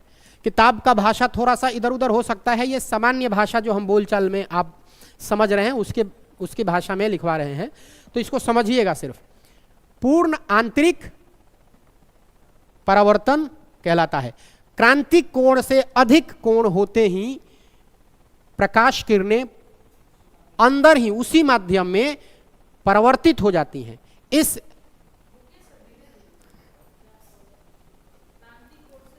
क्रांतिक कोण से अधिक, क्रांतिक कोण या ऐसे अधिक लिखिए, या क्रांतिक कोण को बढ़ाने पर, क्रांतिक कोण को बढ़ाने पर, क्रांतिक कोण को बढ़ाने पर प्रकाश किरणें उसी माध्यम में, प्रकाश किरणें उसी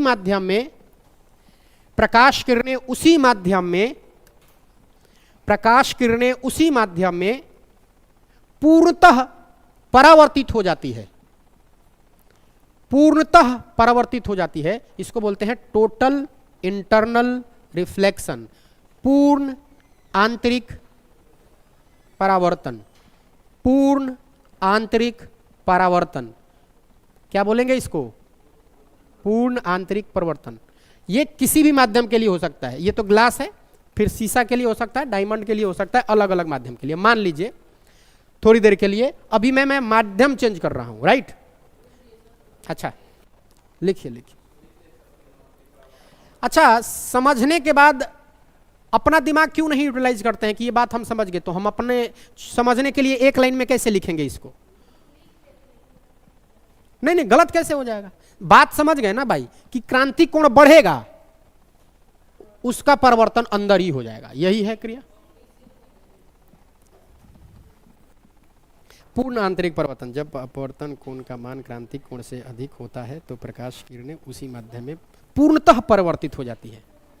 हाँ बस, बहुत बढ़िया लिखा है आपने, बहुत बढ़िया, गुड।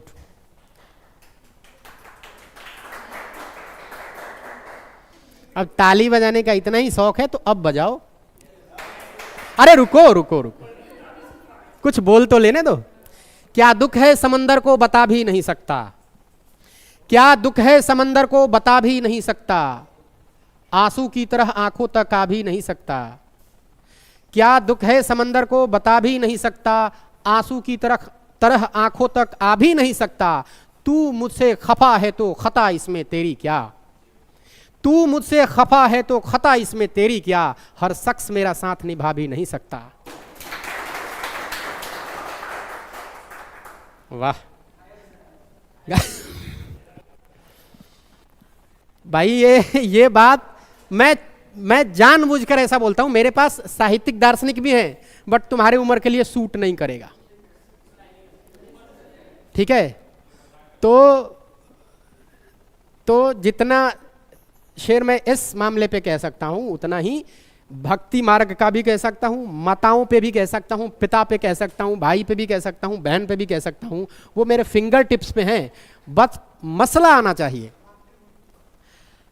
ठीक है, वरना मैं तुम्हारे दर्द का कैप्सूल जानता हूं कि तुम किस पे हंसोगे तो मुझे अब तुम्हारे उम्र में तो क्या ही मतलब, अब कोई गीता बोले कि बैठो हम तुमको बताते हैं भगवान श्री कृष्ण ने कैसे अर्जुन को डांटा, तो थोड़ा सा रुचि बढ़ाने के लिए करना पड़ता है। चलिए, क्या समझ में आई बात? अब थोड़ा सा हम मीडियम चेंज कर लेते हैं, मीडियम चेंज कर लेते हैं। क्या मीडियम होगा? मान लीजिए अब हम पानी ले लेते हैं, अभी हम क्या ले रहे थे? ग्लास। अब हमने मीडियम लिया पानी।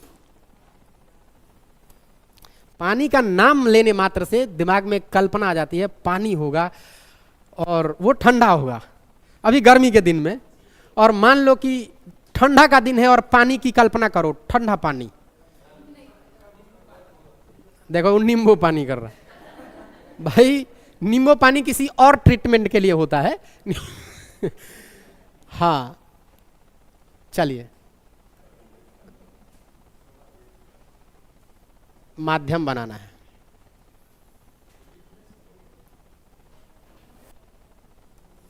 अब ये पानी हम बना लेते हैं, क्या है ये? पानी का क्या है? कैसा कलर होना चाहिए? जैसा भी हो, हमने पानी बना दिया, इसको हम बोलेंगे वाटर। क्या बोलेंगे जी? वाटर, इसको बोलेंगे वाटर। अब हम लाइट को जैसे कर रहे थे वैसा ही करेंगे। हमने क्या किया कि यहां से एक लाइट लिया, देखो देखो देखो, लाइट लिया, मान लीजिए कि किसी एंगल पे, ठीक है, मान लीजिए हमने एंगल डिसाइड किया है कितना, चलिए 43 पे, तो अगर वो मतलब होता, चलिए मान लीजिए कि आप इस ले भाई 46, चल ठीक है। अभी हम क्या करेंगे, इसको, ये है ऐसे रिफ्लेक्ट होगा, ये अभी भी 90 नहीं होगा, क्रांतिक को तो क्रॉस करना पड़ेगा ना, क्रांतिक को क्रॉस करना पड़ेगा। पहले तो क्रांतिक देख लेते हैं क्रिटिकल एंगल क्या होता है, फिर क्या करेंगे, थोड़ा सा एंगल बढ़ा देते हैं और अब कर लेते हैं 50। क्या कर लेते हैं? 50। इससे मान लीजिए 50 डिग्री है, फिर भी ये थोड़ा डाउन हो जाएगा बट गया नहीं, ठीक है। एरिया और बढ़ा लेते हैं,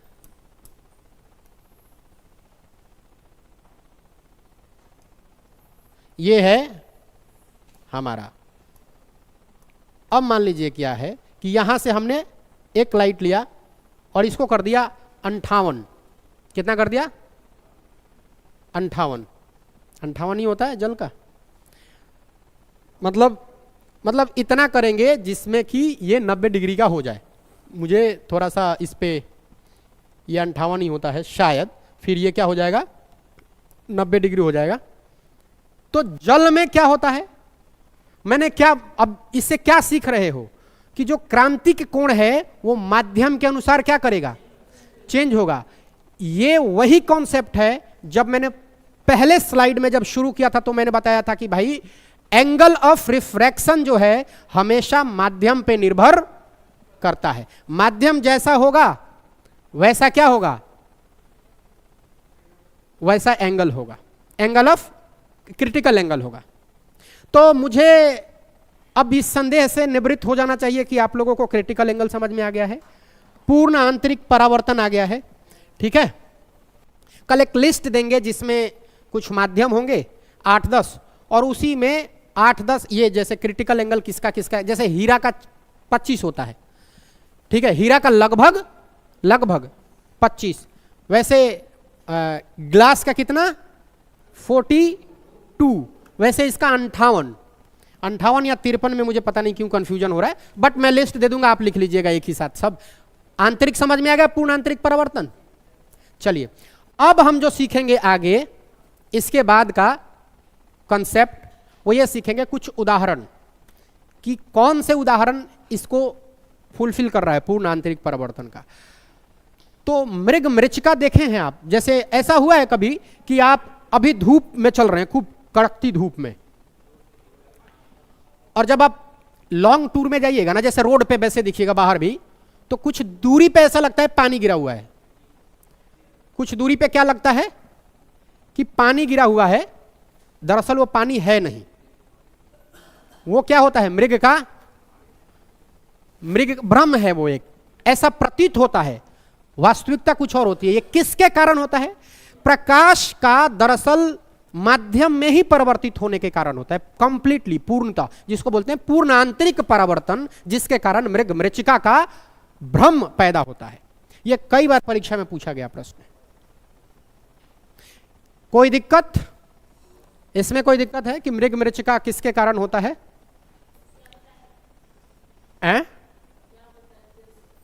फिर से?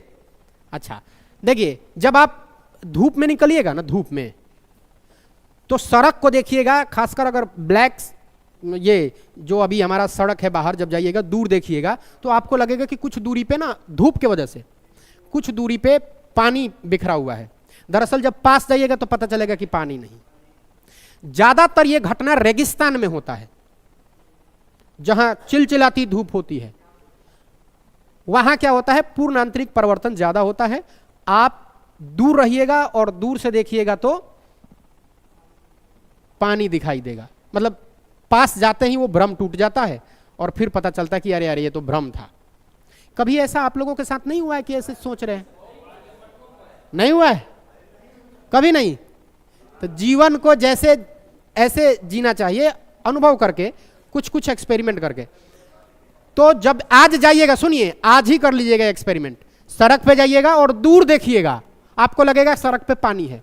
तो जब पानी दिखे तो आप समझिएगा कि मास्टर ने बताया था क्या है, ये पूर्ण आंतरिक परावर्तन है। ठीक है, ये आपका आदर है, बट हम अपना आदर हम ही क्यों दें? ठीक है, तो ऐसे ठीक है, ठीक है, ठीक है। आगे बढ़े? अब नहीं बढ़े? चलिए आगे वाला टॉपिक लिखिए। पूर्ण आंतरिक परिवर्तन हो गया। अब आप लिखेंगे प्रकाश का, नहीं, विक्षेपण, प्रकाश का विक्षेपण या डिस्पर्सन ऑफ लाइट। क्या एग्जाम्पल कई होते हैं। अभी मृग मृचिका इसका सुपर, मतलब बढ़िया एग्जाम्पल माना जाता है। और फिर जहां भी लाइट, जहां भी भ्रम पैदा हो, इसके उदाहरण में एक तो ये अभी नजर आ रहा है, और भी जब आएगा क्लास लेते हुए बता देंगे। बाकी प्रश्न जब हम करेंगे ना, तो दो चार जब मिलेगा तो उसमें हम बता देंगे। बोलिए, क्या पूछ रही थी आप? मृग मृचिका, अच्छा, ये एक भ्रम है। मृग, हाँ, उसी के नाम से ये होता है, मृग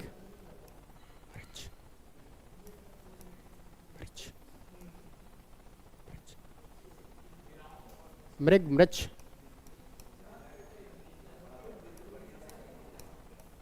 देखिए होता क्या है, मृग मृच का इसका नाम क्यों है? मृग जो है ना, वो बेचैन होता है किसी चीज को खोजने के लिए। जिस तरह से वो एक भ्रम होता है उसके अंदर। बताया जाता है कि खुशबू आती है कुछ वैसे, जिसको खोजता है वो, जबकि वो उसके अंदर से ही आ रही होती है, और उसके लिए बेचैन रहता है वो, इधर उधर इधर उधर।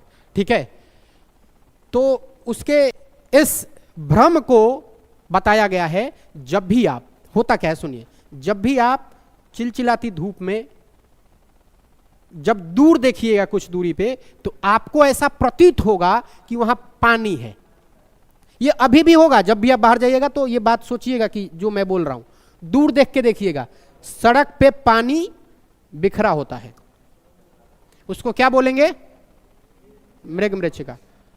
एक भ्रम है, ये इल्यूजन है, ये दिमाग का ये इल्यूजन है, जिससे ये क्रिएट होता है। ये पूर्ण आंतरिक परावर्तन के कारण होता है। इंद्रधनुष में भी पूर्ण आंतरिक परावर्तन होता है। दूर संचार में भी पूर्ण आंतरिक परावर्तन है। दूर संचार समझ रहे हैं? जैसे फोन, ये जो कॉलिंग, जो फाइबर होता है, दूर संचार, दूर संचार, हीरा, मृग मरीचिका का बनना, दूर संचार, या इंद्रधनुष में भी यही होता है, फाइबर। ये वही फाइबर है जिससे नेट का जो स्पीड है वो तेज हो जाता है, इसी सिद्धांत पे काम करता है। तो फाइबर में क्या होता है, दरअसल ये फाइबर में क्या होता है ना कि लाइट जाता है, अंदर ही अंदर परिवर्तित होता है, और यही लाइट से सिग्नल पास किया जाता है, क्योंकि बाहर बिखराव नहीं होता है। 5G से सिग्नल्स का बिखराव नहीं होता है, अंदर ही अंदर टोटल इंटरनल रिफ्लेक्शन हो जाता है, तो ये संचार के काम में बहुत आसानी से आ जाता है। इसलिए फाइबर में, फाइबर कनेक्शन इसमें क्या होता है, किसका ये सब उदाहरण मैं बता रहा हूं, किसका एग्जाम्पल, ये एग्जाम्पल है पूर्ण इंद्रधनुष। इंद्रधनुष को बोलते हैं रेनबो।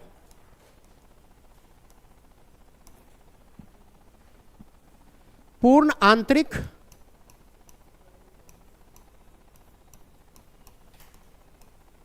परिवर्तन,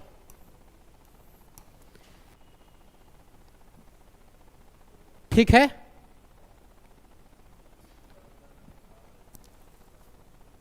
परिवर्तन नहीं, परावर्तन, सही, ठीक है। चलिए और कुछ, अब आगे हाँ तो लिखे ना, कहाँ लिखे, अच्छा, हीरा जैसे चमकता है ना, वो इसी के वजह से चमकता है।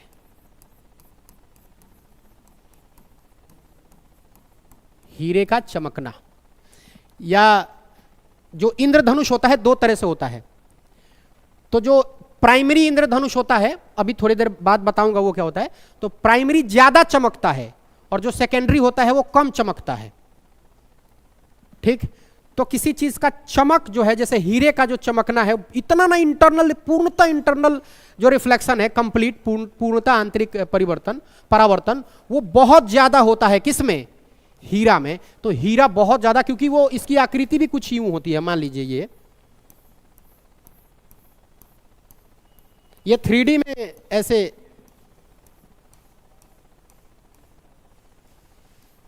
इस तरह से, ये एक लैटिस और जाल की तरह, और इसमें क्या होता है, मान लीजिए लाइट जाते ही लाइट अंदर ही अंदर रिफ्लेक्ट कर जाता है बहुत, और इसके वजह से उसमें चमक ज्यादा हो जाती है। क्या इतना समझ में आया? पूर्ण आंतरिक परावर्तन, ये उदाहरण भी याद रखिएगा, प्रश्न इससे पूछे गए हैं।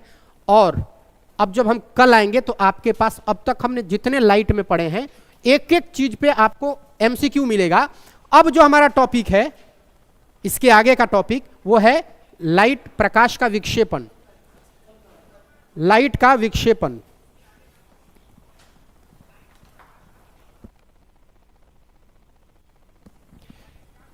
चलिए तो हम आगे क्या पढ़ेंगे, इसमें लाइट का विक्षेपण अगले क्लास में। लेकिन उससे पहले हम आपको 40-50 MCQ देंगे, जो आपके परीक्षा के लिहाज से बहुत जरूरी है, और इस टॉपिक से जो हमने लाइट में पूरा पढ़ा है उसी टॉपिक से होगा, ताकि आपको अंदाजा लगे कि हम किस किस तरह के प्रश्न को डील करेंगे। अभी तक क्लास में कोई दिक्कत, कंसेप्ट सब समझ में आया? आगे क्वेश्चन के साथ मिलेंगे तो और हमारा थोड़ा सा, चलिए मिल